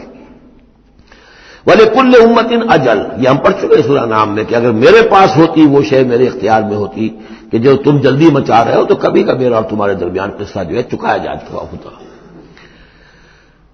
فَإِذَا جَاءَ أَجَلُهُمْ، لیکن جب ان کی اجل آ جائے گی، لَا يَسْتَأْخِرُونَ سَاعَةً وَلَا يَسْتَقْدِمُونَ، نہ تو وہ اس کو مؤخر کر سکیں گے ایک گھڑی بھی، اور نہ ہی اس سے کھسک سکیں گے، سرک سکیں گے آگے کی طرف۔ یا بنی آدم اما یاتینکم رسل، اب یہ وہی آیت آ گئی جو سورہ بقرہ میں بھی آئی تھی، فاما یاتینکم منی ہدی فمن تبع ہدایا فلا خوف علیہم ولا هم یحزنون والذین کفروا وکذبوا بآیاتنا اولئک اصحاب النار هم فیہا خالدون۔ یا بنی آدم اما یاتینکم رسل منکم، اے بنی آدم جب بھی تمہارے پاس آئیں گے رسول تم ہی میں سے ہوں گے، تم میں سے تمہاری قوم کے لوگ ہوں گے، یقصون علیکم آیاتی، جو تمہیں میری آیات سنائیں گے، فمن اتقی واصلح، تو جو بھی تقوی کی روش اختیار کرے گا اور اصلاح کر لے گا اور نیکی کی روش اختیار کرے گا، فلا خوف علیہم ولا هم یحزنون، ان کے لیے نہ کوئی خوف ہوگا اور نہ وہ کسی حزن سے دوچار ہوں گے۔ والذین کذبوا بآیاتنا واستکبروا عنہا، اور جو ہماری آیات کو جھٹلائیں گے اور تکبر کی بنا پر انہیں رد کر دیں گے، استکبروا عنہا، استکبار کی بنیاد پر، تکبر کی بنیاد پر رد کر دیں گے، اولئک اصحاب النار هم فیہا خالدون، وہ جہنمی ہوں گے اور رہیں گے ہمیشہ ہمیش۔ فمن اظلم ممن افترى علی اللہ کذبا وکذب بآیاتہ، پھر وہ شخص سے بڑھ کر ظالم اور کون ہوگا جو اللہ کی طرف کوئی غلط بات منسوب کرے، افتراء کرے اللہ کی طرف، اور یا اللہ کی آیات کو جھٹلائے، یہ دونوں ہم وزن ہیں۔ اولئک ینالهم نصیبهم من الکتاب، ان کو جو بھی دنیا میں رزق وغیرہ کا معاملہ ہے وہ تو ان کو مل جائے گا، یہاں دنیا میں تو ہم نے یہ سورہ بنی اسرائیل میں مضمون آئے گا، اب کوئی شخص کفر کرے اللہ فوراً اس کی روزی روک لے اور ایک دن کے اندر اندر وہ جو بھوک سے مر جائے، ایسا نہیں ہے۔ جو ہم نے یہاں پہ ان کے لیے لکھا ہوا ہے جو رزق ہے اس دنیا کے اندر وہ تو انہیں ملتا رہے گا، وہ رکتا نہیں ہے، انہیں اپنے اس نصیب میں سے حصہ مل جائے گا۔ حتی اذا جاءتهم رسلنا، ہاں پھر جب ہمارے فرشتادے، ہمارے بھیجے ہوئے فرشتے ان کے پاس آ جائیں گے، یتوفونہم، ان کو قبض کرنے کے لیے، قالوا این ما کنتم تدعون من دون اللہ، تو وہ کہیں گے کہاں ہیں وہ جن کو آپ پکارا کرتے تھے اللہ کے سوا، جن کو ڈنڈوت کرتے تھے اور جن کے سامنے متھے ٹیکتے تھے اور جن سے دعائیں کرتے تھے اور گڑ گڑاتے تھے۔ قالوا ضلوا عنا، وہ کہیں گے وہ سب گم ہو گئے، ہوا ہو گئے، ہم سے سب جاتے رہے، ضلوا عنا وشہدوا علی انفسہم انہم کانوا کافرین، اور وہ خود اپنے خلاف یہ گواہی دیں گے کہ واقعتاً ہم تھے ناشکرے، ہم نے کفر کی روش اختیار کی۔ قالت خلوا فی امم قد خلت من قبلکم من الجن والانس، کہا جائے گا کہ اچھا داخل ہو جاؤ ان امتوں میں جو تم سے پہلے گزر چکی ہیں جنوں اور انسانوں میں سے، نار میں، آگ میں، یعنی ایک ایک قوم کا حساب ہوتا جائے گا اور وہ جہنم کے اندر جھونکے جاتے رہیں گے، پہلی نسل گئی، پھر اس کے بعد دوسری آئی، دوسری گئی، تیسری آئی، اب ان میں ایک مکالمہ ہوگا۔ ظاہر بات ہے جو پہلے گئے تھے وہ تھے بزرگ، بڑے تھے، لیڈر تھے، یا یہ کہ وہ پچھلی نسل تھی جنہوں نے بدعات شروع کی تھی، خرافات کا آغاز کیا تھا، یہ بعد میں آنے والے ان پر لعنت کریں گے کہ تم نے ہمیں مروایا، تمہاری وجہ سے ہم بھی برباد ہو کر یہاں آئے ہیں، تو تمہیں دوہرا عذاب ملنا چاہیے۔ لیکن یہ کہ وہاں وہ کہیں گے کہ نہیں، ہم جیسے ہم گمراہ تھے ویسے انہوں نے تمہیں گمراہ کیا، تو یہ مکالمہ ہوگا۔ اور یہ نوٹ کر لیجئے، یہ جو میں نے عرض کیا تھا کہ اس سورہ مبارکہ میں ایام اللہ جو ہے یہ اس کا مین تھیم ہے، تو ایام اللہ کو یوں سمجھیے کہ ایک تو انسانی تخلیق کے اعتبار سے، ایک تو وہ ازل ہے جبکہ آدم کی تخلیق ہوئی، قصہ آدم و ابلیس ہوا، یہاں سے تو ہمارا وہ وقت جو ہے وہ شروع ہوتا ہے، اور جنت اور دوزخ میں پہنچ کر گویا کہ وہ ایک دور ختم ہوتا ہے، وہ آخری بات ہے۔ یہ ہے انتہا اور ابتدا۔ اس کے مابین ہے کہ جو انبیاء آئے، رسول آئے، ان کی داستانیں ہیں، ان کے حالات ہیں، ان کے واقعات ہیں، قوم نوح اور قوم ہود اور قوم صالح۔ تو یہ یہاں پر ایسا کیا گیا کہ پہلے وہ تخلیق کا مرحلہ آدم کا، اور وہ قصہ آدم و ابلیس آ گیا اول۔ اب جو جہنم کا اور جنت کا تذکرہ آ رہا ہے اور ان کی آپس کی گفتگویں ہوں گی، اور کچھ لوگ ایسے بھی ہوں گے نہ جہنم میں ابھی گئے ہوں گے، نہ جنت میں داخلہ ملا ہوگا، درمیان میں کہیں ہوں گے، صاحب آراف ہوں گے، اصحاب آراف، تو ان کا مکالمہ آ رہا ہے۔ یہ دونوں بگننگ اور اینڈ دکھا کر اور پھر سلسلہ شروع ہوگا انبیاء کرام اور رسولوں کے حالات کا۔ قالت خلوا فی امم قد خلت من قبلکم، داخل ہو جاؤ انہی قوموں میں، انہی نسلوں میں جو تم سے پہلے داخل ہو چکی ہیں، من الجن والانس فی النار، جنات بھی اور انسان بھی آگ میں، کلما دخلت امت لعنت اختہا، جب بھی کوئی امت داخل ہوگی تو وہ دوسری امت کو لعنت کرے گی، حتی اذا ادارکوا فیہا جمیعا، اور جب وہ سب کے سب اس میں گر چکیں گی، تمام کی تمام نسلیں اور امتیں، قالت اخراہم لاولاہم، تو بعد میں آنے والی کہے گی پہلی نسل سے، ربنا ہؤلاء اضلونا، اے اللہ ان بدبختوں نے ہمیں گمراہ کیا تھا۔ دنیا میں تو کہتے تھے کہ ہمارے آباء و اجداد ہیں، ہمارے اسلاف ہیں، ان کی ریتیں ہیں، ان کی روایتیں ہیں، ان کی چیزیں ہیں، کیسے چھیڑ دیں۔ لیکن یہاں پر کیا ہوگا، ربنا ہؤلاء اضلونا، ان لوگوں نے ہمیں برباد کیا، انہوں نے ہمیں گمراہ کیا، فآتہم عذابا ضعفا من النار، تو انہیں تو دگنا عذاب دے آگ میں سے۔ قال لکل ضعف، اللہ فرمائے گا نہیں سب کے لیے دگنا ہے، جیسے یہ نے تم کو گمراہ کر کے آئے تھے، تم بھی اپنے بعد والوں کو گمراہ کر کے آئے ہو۔ تو یہ تو گویا کہ سلسلہ چل رہا ہے، تو اس لیے یہ کہ وہ تو ہر ایک کو سوچنا چاہیے تھا کہ اپنی عقل سے کام لیتا، ہم نے تمہیں عقل دی تھی، شعور دیا تھا، کیوں تم تقلید اعمیٰ کے اندر مبتلا رہے؟ آباء و اجداد کی تقلید ہو رہی ہے، اپنے لیڈروں کی تقلید ہو رہی ہے، تو یہ تقلید اعمیٰ کے لیے تمہیں میں نے آنکھیں دی تھی، تمہیں کان دیے تھے، تمہیں میں نے عقل دی تھی، تمہیں نیکی اور بدی کا شعور دیا تھا، ہر شخص جو ہے وہ ذمہ دار ہے۔ قال لکل ضعف، اللہ فرمائے گا سب کے لیے دوہرا ہے، ولکن لا تعلمون، لیکن تمہیں اس کا علم نہیں ہے۔ وقالت اولاہم لاخراہم، اب وہ کہیں گے پچھلے جو ہیں، جو پہلے والے تھے، بعد میں آنے والوں کو، فما کان لکم علینا من فضل، دیکھو نا، نہیں نا تمہیں کوئی، ہم پر کوئی فضیلت حاصل نہیں ہو سکی، تم نے خام خواہ ہم پر لعنت کی، لیکن اس سے کیا حاصل تمہیں کیا ہوا؟ ما کان لکم علینا من فضل فذوقوا العذاب بما کنتم تکسبون، اور اب چکھو عذاب کا اپنی کرتوتوں کے باعث۔ ان الذین کذبوا بآیاتنا واستکبروا عنہا، یقیناً وہ لوگ جنہوں نے ہماری آیات کو جھٹلایا اور استکبار پھر عنہا، اور بر بنائے تکبر ان کو رد کیا، اعراض کیا ان سے تکبر کی بنیاد پر، لا تفتح لهم ابواب السماء، ان کے لیے آسمان کے دروازے کبھی نہیں کھولے جائیں گے۔ یہ کچھ اشارات ہیں قرآن مجید میں جس سے معلوم ہوتا ہے کہ جہنم اسی زمین پر ہوگی اور ابتدائی جنت بھی یہی ہوگی. ابتدائی نزل والی جنت جو ہے وہ بھی اسی زمین پر ہوگی اور جہنم بھی اسی زمین پر ہوگی. اور کچھ ایسا سا تصور ہوتا ہے کہ جیسے زمین کو جب کھینچا جائے گا وَإِذَا الْأَرْضُ مُدَّتْ، زمین کو جب کھینچا جائے گا تو جیسے ربڑ کی کرمچ کی کوئی گیند ہو اس کو کھینچے تو آپ کو معلوم ہے کہ جو جہاں سے وہ زیادہ موٹی ہے وہ پچک جائے گی. جب وہ پچکے گی تو اس کے اندر جو لاوا ہے اس وقت بھی زمین کے پیٹ میں بھرا ہوا ہے وہ لاوا وہ ظاہر ہو جائے گا اور وہ جہنم ہوگی. واللہ عالم. یہ کچھ اندازے ہوتے ہیں بعض اشارات سے، اس لیے کہ فیصلہ جو ہے میدان حشر یہی ہے. احادیث میں میدان عرفات جو ہے اسی کو کھول دیا جائے گا، وسیع کر دیا جائے گا اور اسی یہیں پر حشر ہونا ہے. وجاء ربک والملک صفا صفا، اور پروردگار بھی شان اجلال کے ساتھ نزول فرمائیں گے اور فرشتے آئیں گے فوج در فوج اور یہیں پر حساب کتاب ہوگا. ابتدائی مہمان نوازی بھی جو ہے وہ یہی ہوگی، لیکن پھر یہ کہ اہل جنت اپنے مراتب کے اعتبار سے اور اوپر کی جنتوں میں چڑھتے چلے جائیں گے. لیکن ظاہر بات ہے یہ لوگ جو ہیں یہ یہی کہ رہ جائیں گے. لا تفتح لهم ابواب السماء، ان کے لیے آسمان کے دروازے کھولے ہی نہیں جائیں گے. ولا يدخلون الجنۃ، اور وہ جنت میں داخل نہیں ہوں گے. حتی یلج الجمل فی سم الخیاط، یہاں تک کہ اونٹ گزر جائے گھس جائے سوئی کے ناکے میں. اسے کہتے ہیں تعلیق بالمحال. نہ یہ ممکن ہے کہ سوئی کا ناکا اتنا بڑا ہو جائے کہ اونٹ گزر جائے، یا اونٹ اتنا چھوٹا ہو جائے کہ سوئی کے ناکے میں داخل ہو جائے. نہ ان کفار کے جنت میں داخل ہونے کا کوئی امکان ہے. اور یہ بات بھی نوٹ کیجئے کہ یہی بات اصل میں حضرت عیسیٰ علیہ السلام نے تنقید جو انہوں نے کی تھی کہ ایک دولت مند شخص ان کے پاس آیا، جیسے ہمارے ہاں بھی ہوتے ہیں جو لوگ دیندار ہیں، سیٹھ ہیں اور وہ دین کے کام بھی کرتے ہیں. تو انہوں نے کہا کہ بتائیے آپ کی تعلیم کیا؟ ان کے نماز پڑھو روزہ رکھو. کہ نماز روزہ میں کرتا ہوں. اچھا اپنے غریبوں کے اپنے بال میں سے دو، یہ کرو وہ کرو. یہ بھی میں کرتا ہوں. آپ بتائیے اور کیا ہے؟ پھر آخر میں فرمایا حضرت مسیح نے اچھا اپنی صلیب اٹھاؤ اور میرے ساتھ چلو. یعنی یہ کہ اب وہ ہے وہ جد و جہد حق و باطل کی کشاکش. یہ نیکی کے کام کرنا، دھندوں میں لگے رہنا اور اپنے ساتھ کچھ نہ کچھ نیکی کا کام ہے، کچھ پن ہے، کچھ خیرات ہے، کچھ ثواب کے کام ہے، کوئی نماز ہے، روزہ ہے، یہ تو آسان ہے. لیکن یہ کہ اس کشاکش حق و باطل جو ہے اس میں لگنا کہ جس میں پھر اندیشہ ہو کہ پھانسی بھی آ سکتی ہے، اندیشہ ہو جان بھی جا سکتی ہے، تکلیف بھی آ سکتی ہے. تو جب انہوں نے کہا کہ اچھا ٹھیک ہے، پھر جب تم نے یہ ساری منزلیں طے کر لی تو آخری منزل ہے اپنی صلیب اٹھاؤ میرے ساتھ آ جاؤ. تو اس شخص کا چہرہ لٹک گیا اور وہ چلا گیا.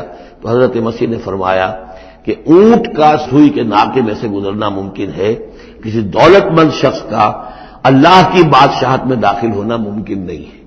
بہرحال میں اس وقت اسے کسی دلیل کے طور پہ پیش نہیں کر رہا ہوں، لیکن میں نے صرف یہ کہ یہی جو ہے محاورہ جو قرآن مجید میں یہاں آیا ہے حتی یلج الجمل فی سم الخیاط، یہی ہے کہ جو حضرت عیسیٰ علیہ السلام نے استعمال کیا. وَكَذَلِكَ نَجْزِي الْمُجْرِمِينَ، اور اسی طرح ہم بدلہ دیتے ہیں مجرموں کو. لَهُم مِّن جَهَنَّمَ مِهَادٌ، ان کے لیے جہنم ہی کا ہوگا بچھونا. وَمِن فَوْقِهِمْ غَوَاشٍ، اور اسی کا اوڑھنا ہوگا. لحاف بھی اسی کا ہے، آگ کا اور اس کے گدے بھی. وَكَذَلِكَ نَجْزِي الظَّالِمِينَ، اور اسی طرح ہم ظالموں کو بدلہ دیں گے. وَالَّذِينَ آمَنُوا وَعَمِلُوا الصَّالِحَاتِ، اور وہ لوگ جو ایمان لائے اور جنہوں نے نیک عمل کیے. لَا نُكَلِّفُ نَفْسًا إِلَّا وُسْعَهَا، پھر آ گئی وہی بات، ہم کسی کو ذمہ دار نہیں ٹھہرائیں گے کسی جان کو مگر اس کی وسعت کے مطابق. محاسبہ ہوگا انڈیویجول، ہم نے کیا کیا کچھ اسے دیا تھا اس کے حساب سے ہم اس سے حساب لیں گے. اولئک اصحاب الجنہ، وہ ہوں گے جنت والے. ہم فیہا خالدون، اور اس میں رہیں گے ہمیشہ ہمیشہ. وَنَزَعْنَا مَا فِي صُدُورِهِم مِّن غِلٍّ، اور ہم نکال دیں گے جو کچھ ان کے سینوں میں ہوگا ایک دوسرے کی طرف سے کوئی میل. یعنی اہل ایمان بھی انسان ہوتے ہیں، شکوے شکایتیں ہو جاتی ہیں. دینی جماعتوں میں بھی کبھی کسی مامور کو امیر سے شکایت ہو گئی، کسی امیر کو مامور سے شکایت ہو گئی، کسی ایک رفیق کو دوسرے رفیق سے شکایت ہو. انسان ہے. اور یہ معاملہ جو ہے ایسا بھی ہوتا ہے زائل بھی ہو جاتے ہیں. کچھ ایسی شکوے شکایتیں ہوتی ہیں کہ باقی رہتی ہیں، ختم نہیں ہوتی ہیں. ان کے اثرات جو ہیں وہ جذبات کچھ ایسے مجروح ہو جاتے ہیں کسی طریقے سے زائل نہیں ہوتے. لیکن فرمایا گیا ہے کئی مقامات پر یہ کہ اللہ تعالیٰ اہل جنت کو جنت میں داخل کرنے سے پہلے جو بھی اہل ایمان میں سے کسی کے لیے ان کے دل میں کوئی کدورت ہوگی، کوئی میل ہوگا، وہ نکال دے گا، تاکہ اب جنت میں داخل ہونے والے سب سررن اخوانن علی سرر متقابلین، بالکل بھائیوں کی طریقے سے صاف دل ہو کر ایک دوسرے کے سامنے رو در رو ہو کر بیٹھیں گے اور ان کے اندر کوئی غل نہیں رہے گا. یہی دعا بھی ہے جو ہمیں تلقین کی گئی ہے. اللہم اغفر لنا ولاخواننا الذین سبقونا بالایمان ولا تجعل فی قلوبنا غلا للذین آمنوا ربنا انک رؤوف رحیم. پروردگار اہل ایمان میں سے کسی کے لیے بھی ہمارے دل میں غل اور میل یا کدورت یہ باقی نہ رہنے دے، تو اپنے فضل و کرم سے دھو دے. وَنَزَعْنَا مَا فِي صُدُورِهِم مِّن غِلٍّ، بلکہ ان آیات پر حضرت علی کا یہ قول بھی ہے رضی اللہ تعالی عنہ کہ سورہ ہجر کی آیت کے ضمن میں خاص طور پر آتا ہے شان نزول میں، تو انہوں نے فرمایا کہ یہ میرے اور معاویہ کے کا ذکر ہے جو یہاں ہو رہا ہے. ظاہر بات ہے جنگیں ہوئی ہیں حضرت علی رضی اللہ عنہ اور حضرت معاویہ رضی اللہ عنہ، تو کتنی کچھ ہو گئی ہوگی شکایت ایک دوسرے سے. تو یہ آیتیں ہمارے لیے ہیں کہ اللہ تعالیٰ ہمیں دونوں کو جنت میں داخل کرے گا تو ہمارے دلوں سے یہ کدورتیں جو ہے وہ نکال دے گا. وقالوا الحمد للہ الذی ہدانا لہذا، اور وہ کہیں گے کل شکر ہے اور کل تعریف ہے اس اللہ کی جس نے ہمیں یہاں تک پہنچایا. وما كنا لنهتدي لولا ان هدانا اللہ، اور محض اپنے زور بازو سے ہم یہاں تک نہیں پہنچ سکتے تھے اگر اللہ ہی نے ہمیں نہ پہنچا دیا ہوتا. لقد جاءت رسل ربنا بالحق، یقیناً ہمارے رب کے پروردگار کے جو بندے آئے تھے رسول بن کر وہ حق کے ساتھ آئے تھے. وَنُودُوا، اور تب انہیں ندا کی جائے گی، پکارا جائے گا، أَن تِلْكُمُ الْجَنَّةُ أُورِثْتُمُوهَا بِمَا كُنتُمْ تَعْمَلُونَ، اب یہ وہ جنت ہے جو جس کے تم وارث بنا دیے گئے ہو تمہارے اعمال کی وجہ سے. بندے کا کام یہ ہے کہ وہ یہ کہے گا اے اللہ میں اس لائق نہیں تھا، میرے اعمال ایسے نہیں تھے، میں اپنے اعمال کے بل پر کبھی بھی نہیں اس کا مستحق ہو سکتا تھا، یہ سارا تیرا فضل ہے، تیرا کرم ہے، تیری عطا ہے، تیری دین ہے. اللہ فرمائے گا نہیں میرے بندے، تو نے محنت کی تھی، کوشش کی تھی، ایثار کیا تھا، تو نے حق کا راستہ چوز کیا تھا، تو نے کبھی نقصان بھی برداشت کیا تھا حق کے لیے اور باطل کا مقابلہ کرنے میں تکالیف بھی جھیلی تھی. تو بندہ جو ہے وہ کہے گا نہیں پروردگار یہ سب تیرا فضل ہے، اور اللہ کہے گا یہ تمہارے اعمال کی وجہ سے. دونوں جزوی طور پر حقیقتیں ہیں، یہ دونوں چیزیں ہیں مل کر ایک بات کو مکمل کرتی ہیں. ہم ارادہ کرتے ہیں کام کا، اللہ تعالیٰ اس کام کی توفیق دے دیتا، ارادہ ہی نہ کرے تو توفیق نہیں ہوگی. اور محض اپنے ارادے سے ہم کچھ نہیں کر سکیں گے جب تک کہ اللہ کی طرف سے توفیق اور تحصیل نہ ہو جائے. وَنَادَى أَصْحَابُ الْجَنَّةِ أَصْحَابَ النَّارِ، اور جنتی لوگ پکار کر کہیں گے جہنمیوں سے أَن قَدْ وَجَدْنَا مَا وَعَدَنَا رَبُّنَا حَقًّا، ہم نے تو پا لیا جو کچھ کہ ہمارے رب نے ہم سے وعدہ کیا تھا کہ وہ سچ نکلا، صحیح نکلا، جن نعمتوں کا ہم سے وعدہ کیا تھا وہ ہمیں مل گئی. فَهَلْ وَجَدْتُم مَّا وَعَدَ رَبُّكُمْ حَقًّا، تم نے بھی کیا سچا پا لیا اللہ کا وعدہ جو اللہ نے تم سے وعدہ کیا تھا، وہ ساری چیزیں تمہیں مل گئی؟ قالوا نعم، وہ کہیں گے جی ہاں، ہمارے ساتھ بھی جو وعدے تھے، جو وعیدیں تھیں، جو دھمکیاں تھیں، جو عذاب کی مختلف شکلیں تھیں، وہ سب ہیں جن میں ہم اس وقت گرے ہوئے ہیں. فَأَذَّنَ مُؤَذِّنٌ بَيْنَهُمْ، تو پکارے گا کوئی پکارنے والا ان کے مابین، اللعنۃ اللہ علی الظالمین، کہ اللہ کی لعنت ہے ظالموں پر. الذین یصدون عن سبیل اللہ ویبغونها عوجا، وہ لوگ کہ جو روکتے بھی تھے اور رکتے بھی تھے اللہ کے راستے سے، اور اس راستے میں کمی نکالتے تھے کہ اگر دیکھ لیا کسی شخص کے بارے میں کہ اس کا رجحان ہو گیا ہے کہ وہ محمد صلی اللہ علیہ وسلم کی باتیں توجہ سے سننے لگا ہے، تو اس کو برگلانے کے درپے ہو جانا، اس کے لیے طرح طرح کی جو ہے پریشانیاں پیدا کرنا. وہم بالآخرۃ کافرون، اور یہ لوگ کافرت کے منکر تھے. وبینہما حجاب، اب یہ گفتگو تو ہو رہی ہوگی جنت اور دوزخ والوں کے مابین، ان دونوں کے مابین ایک پردہ ہوگا، ایک فصیل حائل ہوگی. یہ نقشہ جو ہے زیادہ کلیئرلی سورہ حدید میں کھینچا گیا ہے. وضرب بینہم بسور لہ باب، بینہما حجاب، فصیل ہوگی، ادھر جنت ہے ادھر دوزخ ہے. وعلی الاعراف رجال، اور عرف کہتے ہیں جو فصیلوں کے اوپر بنی ہوتی ہیں، جھروکے سے بنے ہوتے ہیں جہاں سے کہ جھانک کر دیکھتے ہیں، تو اس طرح آپ نے فصیلوں کے اوپر دیکھے ہوں گے تو اعراف ہوں گے. رجال یعرفون کلا بسیماہم، وہ لوگ ہوں گے جو سب کو پہچانتے ہوں گے، جہنمیوں کو بھی پہچانتے ہوں گے اور دوزخیوں کو بھی پہچانتے ہوں گے. اس لیے کہ یہ کون ہوں گے؟ یہ بین کے لوگ تھے جن میں کچھ نیکی بھی تھی، بدی بھی تھی، نہ یکسو ہوئے تھے ادھر نہ یکسو ہوئے تھے ادھر، تو کچھ نیکیاں کچھ بدیاں انہوں نے جمع کر لی تھیں اور ان کے اعمال جو ہے وہ برابر ہو گئے، بدی اور نیکی کے اعمال جو ہے وہ برابر ہو گئے. تو اس حوالے سے ان کو ابھی درمیان میں روک لیا گیا ہے کہ نہ وہ جہنم میں جھونکے گئے نہ جنت میں داخل ہوئے. اور یہ وہ لوگ ہیں ظاہر بات ہے کہ جو پھر جب بین کے لوگ تھے کچھ تو پہچانتے تھے ادھر سے کفار کو بھی ادھر سے اہل ایمان کو بھی. تو یعرفون کلا بسیماہم، وہ سب جانتے تھے پہچانتے تھے ان کو بھی جو جنت میں ہے، ان کو بھی جو دوزخ میں ہے. ونادى اصحاب الجنت، اب وہ پکاریں گے جنت والوں کو، ان سلام علیکم، سلام ہو آپ پر، سلامتی ہے آپ پر. لم يدخلوها، وہ اس میں ابھی داخل نہیں ہوئے. وهم یطمعون، اور اس کی بڑی طمع ہوگی، کاش کہ اللہ ہمیں بھی جلدی سے داخل کر دے. وَإِذَا صُرِفَتْ أَبْصَارُهُمْ تِلْقَاءَ أَصْحَابِ النَّارِ، اور جب ان کے ذرا چہرے جو ہے پھیر دیے جائیں گے، ان کی نگاہیں جو ہیں وہ ادھر پھیر دی جائیں گی کہ ذرا جہنمیوں کو بھی مشاہدہ کر لو. وَإِذَا صُرِفَتْ أَبْصَارُهُمْ تِلْقَاءَ أَصْحَابِ النَّارِ قَالُوا رَبَّنَا لَا تَجْعَلْنَا مَعَ الْقَوْمِ الظَّالِمِينَ، اس وقت وہ کہیں گے پروردگار ہمیں ان ظالموں کے ساتھ شامل نہ کر دیجو. کیونکہ ابھی بین ہے، بین الخوف والرجاء، تو انہیں امید بھی ہے، یطمعون بھی ہے، لیکن اندیشہ بھی ہے. تو یہ کہ بیچ میں چونکہ لٹکے ہوئے ہیں، اس لیے ادھر دیکھتے ہیں تو انہیں سلام کرتے ہیں، اور یہ کہ دل میں ان کے امنگیں جاگ جاتی ہیں، تمنائیں جاگ جاتی ہیں کہ اللہ ہمیں بھی ان کے ساتھ شامل کر دے. اور ادھر دیکھتے ہیں تو کہتے ہیں ربنا لا تجعلنا مع القوم الظالمین. ونادى اصحاب الاعراف رجالا يعرفونهم بسيماهم، اور اب یہ اہل جہنم میں سے ان لوگوں کو جنہیں یہ پہچانتے ہوں گے ان کے چہروں سے، ان کی نشانیوں سے، ان کو پکاریں گے. قالوا ما اغنى عنكم يومكم وما كنتم تستكبرون، کچھ کام نہ آیا تمہاری جمعیت، تمہارے پرے، تمہاری فوجیں، تمہارے حاشیہ نشین، یہ کہاں گئے؟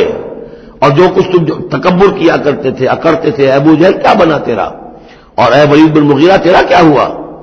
اہؤلاء الذین اقسمتم لا ینالهم اللہ برحمۃ، کیا وہ لوگ اب جنت والوں میں وہاں پہ آپ کو فقراء بھی نظر آئیں گے، وہاں بلال بھی نظر آئے گا، وہاں صہیب رومی بھی ہوں گے، وہاں یاسر بھی ہوں گے، یہ لوگ تھے نا جن کے بارے میں تم کہتے تھے ان کو کیسے اللہ تعالیٰ کسی رحمت سے نواز سکتا ہے، یہ تو ہمارے کمی کاری گھٹیا طبقے کے لوگ ہیں.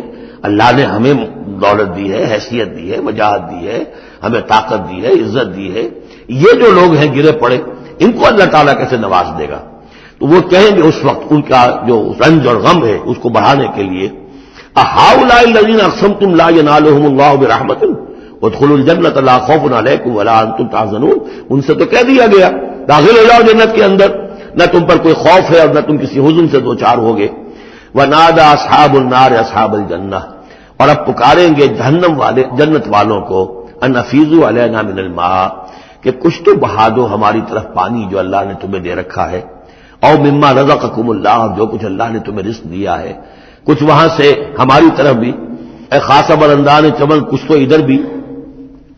مما رزقکم اللہ قالوا ان اللہ حرمہما علی الکافرین، وہ جواب دیں گے اہل جنت کہ شاید ہم تو دینا بھی چاہتے، ہماری شرافت سے تو یہ بعید تھا کہ ہم کوڑا جواب تمہیں دے دیتے، لیکن کیا کریں، اللہ نے حرام کر دی ہے یہ چیزیں کافروں پر، ہمارے ہاتھ بندھے ہوئے ہیں، ہم یہ نعمتیں اب تمہاری طرف نہیں بھیج سکتے.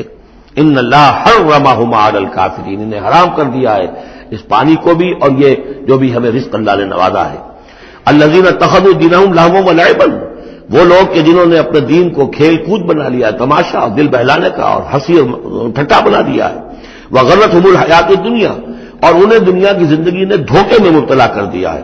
فالیوم ننساہم کما نسوا لقاء یومہم ھذا، تو آج کے دن ہم بھی انہیں نظر انداز کر دیں گے. یہ نسیان ایک تو ہوتا ہے بھول جانا، اور ایک ہوتا ہے جان بوجھ کے نظر انداز کر دینا، یہ بھی نسی کے معنی میں یہ عربی زبان میں موجود ہے. الیوم ننسا، آج ہم بھی انہیں بھلا دیں گے. کیا مطلب بھلا دیں گے؟ یعنی نظر انداز کر دیں گے. کما نسوا لقاء یومہم ھذا، جیسے کہ انہوں نے آج کے اس دن کی ملاقات کو بھلائے رکھا تھا یا نظر انداز کر دیا تھا. وما كانوا بآیاتنا یجحدون، اور وہ جو ہماری آیات کا انکار کرتے رہے تھے. وَلَقَدْ جِئْنَاهُمْ بِكِتَابٍ، اور ہم تو ان کے پاس لے آئے تھے ایک کتاب، فَصَّلْنَاهُ عَلَىٰ عِلْمٍ، جس کی ہم نے پوری تفصیل بیان کر دی تھی علم کے ساتھ. هُدًى وَرَحْمَةً لِقَوْمٍ يُؤْمِنُونَ، اور وہ ہدایت بھی تھی اور رحمت بھی تھی ان لوگوں کے لیے جو ایمان لانے والے تھے. هَلْ يَنظُرُونَ إِلَّا تَأْوِيلَهُ، یہ کس چیز کا انتظار کر رہے ہیں؟ یعنی آیات عذاب جو قرآن مجید میں آ رہی ہیں ان کے عملی ظہور کا انتظار کر رہے ہیں. یہ انتظار کر رہے ہیں کہ واقعتاً یہ سیلاب کا بند جو ہے وہ ٹوٹ ہی جائے، اور واقعتاً ان کے اوپر جو سیلاب کا دھارا ہے عذاب کا وہ آ جائے. هل ينظرون الا تاویلہ، اس انجام کی فکر کر رہے ہیں، اس کا انتظار کر رہے ہیں. یوم یاتی تاویلہ، جس دن کہ اس کا مصداق ظاہر ہو جائے گا. یقول الذین نسوہ من قبل، تو کہیں گے وہی لوگ جنہوں نے اسے بھلا دیا تھا پہلے، نظر انداز کر دیا تھا. قد جاءت رسل ربنا بالحق، اس وقت وہ کہیں گے کہ یقیناً ہمارے پروردگار کے جو رسول آئے تھے، پیغامبر آئے تھے، وہ حق کے ساتھ آئے تھے. فہل لنا من شفعاء، تو ہے کوئی ہمارے لیے سفارش کرنے والے؟ هل لنا من شفعاء فیشفعوا لنا، کہ وہ ہمارے لیے شفاعت کریں، سفارش کریں، اور نردو، یا یہ کوئی ایسی شکل پیدا کر دیں کہ ہمیں لوٹا دیا جائے، ہمیں دوبارہ دنیا میں بھیج دیا جائے، فنعمل غیر الذی کنا نعمل، تاکہ پھر عمل کریں اس کے برعکس کے جو ہم کرتے رہے تھے۔ قد خسروا انفسهم، نہیں، اب اس کا کوئی امکان نہیں، اب تو وہ اپنے آپ کو ہلاک کر چکے، برباد ہو چکے۔ وضل عنہم ما كانوا یفترون، اور جو افتراء وہ کرتے رہے تھے وہ ان کے ہاتھوں سے گم ہو گیا، ہاتھوں کے طوطے اڑ گئے۔ ان ربکم اللہ الذی خلق السماوات والارض فی ستۃ ایام، جان لو تمہارا پروردگار وہ اللہ ہے جس نے پیدا کیے آسمان اور زمین 6 دنوں میں۔ ثم استوى علی العرش، پھر متمکن ہوا ہے عرش پر۔ اب یہ عرش بھی جیسا کہ میں عرض کر چکا ہوں یہ بھی آیات متشابہات میں سے ہے، اس کی کوئی حقیقت بھی ہو سکتی ہے کہ کوئی واقعتاً مجسم کوئی شے ہو، کوئی چیز ہو فی الواقع کسی جگہ پر ہو، اور یہ بھی ہو سکتا ہے کہ اس سے مراد محض استعارہ ہو، واللہ عالم۔ عالم غیب کی یہ ساری خبریں جو ہیں، یہ میں نے جیسا کہ عرض کیا یہ مستقل طور پر یہ تو آیات متشابہات ہی میں رہیں گی، یہ تو عالم آخرت میں داخل ہونے کے بعد ہی اس کے حقائق منکشف ہوں گے۔ البتہ جو سائنٹیفک فنومینا وغیرہ ہیں ان کے بارے میں تدریجاً بعض آیات متشابہات جو ہیں وہ اب محکمات کی شکل اختیار کر چکی ہیں، بعد اور کر لیں گی، واللہ عالم۔ یغشی اللیل النہار، وہ ڈھانپ دیتا ہے رات کو دن پر، یا رات کو ڈھانپ دیتا ہے دن سے۔ یطلبہ حثیثا، اور وہ اس کے پیچھے لگا ہوا آتا، دوڑتا ہوا، دن رات کے پیچھے، رات دن کے پیچھے۔ والشمس والقمر، اور سورج کو پیدا کیا اس نے، اور چاند کو، والنجوم، اور ستاروں کو، مسخرات بامرہ، اور یہ سب کے سب اس کے حکم سے اپنے اپنے کاموں میں لگے ہوئے ہیں، مسخر ہیں، جو بھی قاعدہ قانون ہے اس کی اطاعت کر رہے ہیں۔ الا لہ الخلق والامر، آگاہ ہو جاؤ، اسی کے لیے ہے خلق اور اسی کے لیے ہے امر۔ یہ آیت جو ہے اس کے 2 مفہوم ذہن میں رکھیے، ایک تو ہے جو بہت سادہ ہے، سطحی مفہوم ہے، وہ بھی درست ہے کہ ایک ہے تخلیق اور ایک ہے پھر اللہ کا حکم، کائنات اس نے بنائی اور اب اس کا حکم ہے یہ کرو یہ نہ کرو، یہ اوامر ہے، یہ نواہی ہے، یہ شریعت ہے۔ لیکن اس کا ایک گہرا مفہوم بھی ہے کہ اصل میں کریشن جو ہے اس کائنات میں 2 سطح پر ہوئی ہے، ایک عالم امر ہے، ایک عالم خلق ہے۔ عالم امر میں صرف کریشن ایکس نہیلو ہوتی ہے، عدم محض سے تخلیق، اور اس میں ٹائم فیکٹر بالکل نہیں ہوتا، کل فیکون، کوئی ٹائم فیکٹر نہیں، بغیر کسی مادے کے، بغیر کسی پری ایگزسٹنگ شے کے کچھ پیدا کر دینا اور اس میں کسی ٹائم فیکٹر کا نہ ہونا، یہ عالم امر کے خواص ہے۔ عالم خلق میں کسی شے سے دوسری شے بنتی ہے اور اس کے بعد اس میں ٹائم لازمن ہے۔ انسان ہے 9 مہینے رحم مادر کے اندر بچہ رہے گا، 8 مہینے رہے، 7 مہینے رہے، بہرحال اسے وقت لگے گا۔ آم کی گٹھلی ہے، اس آم کی گٹھلی کو درخت بننے میں کئی سال لگیں گے۔ آسمان اور زمین کی تخلیق ہوئی ہے 6 دنوں میں، ہمیشہ اس کا ذکر ہوگا، اور ظاہر بات ہے 6 دن وہ ہمارے دن تو نہیں ہے، قرآن مجید میں تو کہہ دیا گیا اللہ کا ایک دن 1000 برس کا بھی ہے، ایک دن 50,000 برس کا بھی ہے، یہ ملینمز بھی ہو سکتے ہیں۔ تو اللہ تعالیٰ نے بنایا ہے آسمان اور زمین کو 6 دنوں میں، تاحال یہ 6 دن ہمارے لیے یہ بھی آیات متشابہات میں سے ہے، لیکن میں سمجھتا ہوں کہ 6 دن اور 7 آسمان یہ تو زیادہ دیر نہیں گزرے گی کہ انشاءاللہ ان کی حقیقت منکشف ہو جائے گی سائنس کی مزید اکتشافات کے ذریعے سے، اور یہ آیات متشابہات کے دائرے سے نکل کر آیات محکمات میں آ جائیں گی۔ لیکن یہ کہ اصل بات جو ہے وہ یہ ہے کہ خلق اور امر، اب امر، عالم امر سے متعلق نوٹ کر لیجئے صرف 3 چیزیں ہیں، ارواح انسانی، روحم من امرنا، یسألونک عن الروح قل الروح من امر ربی، ملائکہ عالم امر کی شے ہیں اور وہی عالم امر کی شے ہے۔ 3 چیزیں ہیں جن کا تعلق عالم امر سے ہے، لہذا فرشتے کے یہاں سے لے کے اور 7ویں آسمان تک جانے میں کوئی ٹائم نہیں لگ سکتا، اسی طرح روح انسانی بھی یہاں سے لے کر 7ویں آسمان تک جا سکتی ہے بغیر کسی وقت کے۔ روح انسانی کا بھی وہی معاملہ ہے جو فرشتے کا ہے، اس لیے کہ یہ عالم امر کی چیزیں ہیں، اور عالم امر میں ٹائم فیکٹر سرے سے ہے ہی نہیں، کل فیکون۔ البتہ عالم خلق کے اندر وقت لگتا ہے، سفر ہوتا ہے تو سفر میں وقت لگے گا، تخلیق ہوئی ہے تو اس میں وقت لگا، تو یہ ہے اس کا ایک گہرا مفہوم۔ لیکن بہرحال یہاں پر اب دیکھیے یہ قرآن مجید کا اعجاز ہے، ایسے الفاظ استعمال کرتا ہے کہ عرب کا ایک بدو اس پر سے گزر جائے گا تو اس کو بھی کوئی پیچیدگی نہیں ہوگی. الا لہ الخلق والامر، اسی نے پیدا کیا، اسی کا حق ہے کہ حکم دے. بات صاف ہو گئی اور صحیح ہے، کوئی غلط بات تو نہیں. وہ اپنی ذہنی سطح کے مطابق اس نے اس سے لے لیا، ہدایت پالی، مطمئن ہو گیا، چل پڑا. لیکن یہ کہ کوئی شخص فلسفی ہے، حکیم ہے، دانا ہے، وہ غور کرتا ہے، وہ دیکھتا ہے امر کا لفظ قرآن میں کہاں کہاں آیا ہے، کس معنی میں آیا ہے، کس کس جگہ پر آیا ہے، ان کو جوڑتا ہے، جوڑ کر نتیجے نکالتا ہے. تو معلوم ہوتا ہے کہ یہ تو دو بالکل ڈسٹنکٹ عالم ہیں ایک دوسرے سے. عالم خلق، عالم امر، اس کے قوانین تو علیحدہ ہیں، نوامیس علیحدہ ہیں، ان کے ضابطے علیحدہ ہیں. تبارک اللہ رب العالمین، بہت بابرکت ہے اللہ جو کہ تمام جہانوں کا رب ہے. ادعوا ربکم تضرعا وخفیا، پکارتے رہا کرو اپنے رب کو گڑ گڑاتے ہوئے، عاجزی کے ساتھ اور خاموشی سے، چپکے چپکے. بڑی بلند آواز سے دعا مانگنا پسندیدہ نہیں ہے. انہ لا یحب المعتدین، یقیناً وہ حد سے گزرنے والوں کو پسند نہیں کرتا. ولا تفسدوا فی الارض بعد اصلاحها، اور دیکھو زمین میں اس کی اصلاح کے بعد فساد نہ مچاؤ. وادعوه خوفا وطمعا، اور اللہ کو پکارا کرو خوف کے ساتھ اور طمع کے ساتھ. یہ دوسرا ہو گیا، یہ دو کمپوننٹس ہوئے. اللہ کو جب پکارو تو پہلی دو ڈائمنشنز کیا ہیں کہ پکارو گڑ گڑاتے ہوئے اور چپکے چپکے دل میں. اور دو مزید ڈائمنشنز کیا ہیں؟ خوف و طمع. اللہ کے ساتھ تمہارا معاملہ رہنا چاہیے بین بین، خوف بھی رہے کہ اللہ پکڑ نہ لے، اللہ سزا نہ دے دے، اور اللہ کی مغفرت، اللہ کی رحمت کی امید بھی رہے. ما بین الخوف والرجا، رجا امید، خوف خوف خوف کے درمیان. تو خوف و طمع، اللہ کو جب بھی پکارو ان دونوں کے بین بین ہو کر تمہاری کیفیت قلبی اور روحانی ہونی چاہیے. ان رحمت اللہ قریب من المحسنین، یقیناً اللہ تعالیٰ کی رحمت جو ہے وہ اہل احسان بندوں کے بہت ہی قریب ہے، بہت نزدیک ہے.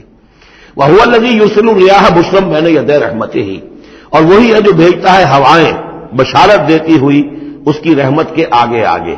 یعنی بارش جب آنی ہوتی ہے تو اس سے آگے آگے ٹھنڈی ہوا کے جھونکے آتے ہیں. یہ گویا کہ بشارت لے کے آ رہی ہے کہ بارش آنے والی ہے. اب آپ اندازہ کیجئے کہ جہاں بے آب و گیا زمین پڑی ہے اور لوگ منتظر ہیں، آسمان کو دیکھ رہے ہیں، اے اللہ ہماری تو ساری محنت جو ہے جا رہی ہے، بیج ضائع ہو رہا ہے، پروردگار اب اگر ذرا ٹھنڈی ہوا کا جھونکا آیا ہے تو یہ ان کے لیے بشارت ہوتی ہے کہ اب اس ٹھنڈی ہوا کے جھونکے کے پیچھے باران رحمت بھی آیا چاہتا ہے. یرسل الریاح بشرا بین یدی رحمتہ حتی اذا اقلت سحابا ثقالا، یہاں تک کہ جب وہ ہوائیں اٹھا لاتی ہیں بڑے بڑے بھاری بادل. اب یہ بادلوں میں کتنے کتنے ٹن پانی ہوتا ہوگا جو آ رہا ہے زمین پر گرتا ہے، اس کا کوئی حساب کتاب کیا جائے کتنے بھاری بادل ہیں یہ، لیکن یہ ہوائیں ان کو لیے پھر رہی ہیں، روئی کے گالوں کی طرح ہوائیں پھر رہی ہیں. سقناہ لبلد میت، تو ہم اس کو ہانک دیتے ہیں اس پانی کو ایک مردہ زمین کی طرف، بے آب و گیا وادی کی طرف. فانزلنا بہ الماء، ہم ان بادلوں کو ہانک دیتے ہیں، وہ ہوائیں جو ہے ہانک کر لے جاتی ہیں ایک ایسی زمین کی طرف کہ جو مردہ ہے، بے آب و گیا ہے. فانزلنا بہ الماء، پھر ہم اس پر پانی برساتے ہیں. فاخرجنا بہ من کل الثمرات، اور پھر ہم اس سے زمین میں سے ہر طرح کے میوے نکال دیتے ہیں. اور کچھ نہیں تو گھاس ہی ہو گئی، چراگاہی ہو گئی. اور اگر آپ نے کچھ بیج ڈالے ہوئے تھے یا یہ کہ بیج پڑے ہوئے تھے کسی باغ کے اندر، اوپر سے گر گر کے اس کے پھلوں میں سے وہ خود بخود پھوٹیں گے اور وہ جو اللہ تعالیٰ کی طرف سے جو ہے وہ زمین کے اپنے خزانے نکال دے گی. کذالک نخرج الموتیٰ، اور یہ ہے اصل جو تشبیہ دی گئی، اسی طرح ہم مردوں کو نکال لائیں گے زمین سے. یعنی زمین مردہ ہوتی ہے، کوئی اس کے اندر زندگی کے آثار نہیں ہوتے، کہیں کوئی وہ جو ہے کوئی بھی آپ دیکھیں کوئی ہریاول نہیں کوئی، بلکہ وہاں پہ بسا اوقات تو ایسی ویرانی ہوتی ہے کہ کوئی آپ کو چیونٹے بھی نظر نہیں آتے، کوئی حشرات الارض نظر نہیں آتے، کوئی پرندے بھی آس پاس نظر نہیں آتے، کچھ نہیں، کوئی زندگی کے آثار نہیں. بارش ہوتی ہے، اس کے بعد یہ کہ ہم آپ کو دیکھتے ہیں چلت پھرت ہے، ایک دم جو ہے زمین جو ہے اس نے بھی ہریاول ہرا جو ہے وہ گہنا پہن لیا ہے، اس کے ہرے ہرے کپڑے سمجھیے کہ وہ دلہن جو ہے آراستہ ہو گئی ہے، اور پھر اب چرند پرند بھی آ گئے ہیں زندگی، مگر اب زندگی ہی زندگی ہے معجزاً ساقی. تو اسی طریقے سے یہ زمین کے اندر پڑے ہوئے مردے جو ہوں گے یہ بھی گویا کہ بیج کے مانندے جو زمین میں پڑے ہوئے ہیں، ہمارا حکم آئے گا اور یہ پھوٹ کر نکل آئیں گے. کذالک نخرج الموتیٰ لعلکم تذکرون، تاکہ تم نصیحت اخذ کرو.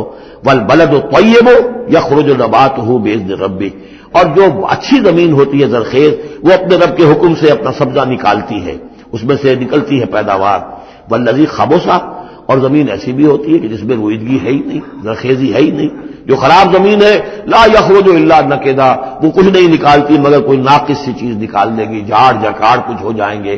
یہ نکد لفظ جو پنجابی میں سرائکی میں استعمال کرتے ہیں، یہی اسی لفظ کی نکدا، بڑی ردی شے، بڑی گھٹیا شے. کذالک نصرف الآیات لقوم یشکرون، اسی طریقے سے ہم اپنی آیات کو گردش میں لاتے ہیں ان لوگوں کے لیے کہ جو ان کی قدر کرنے والے ہوں. بارک اللہ لی ولکم فی القرآن العظیم ونفعنی وإیاکم بالآیات والذکر الحکیم.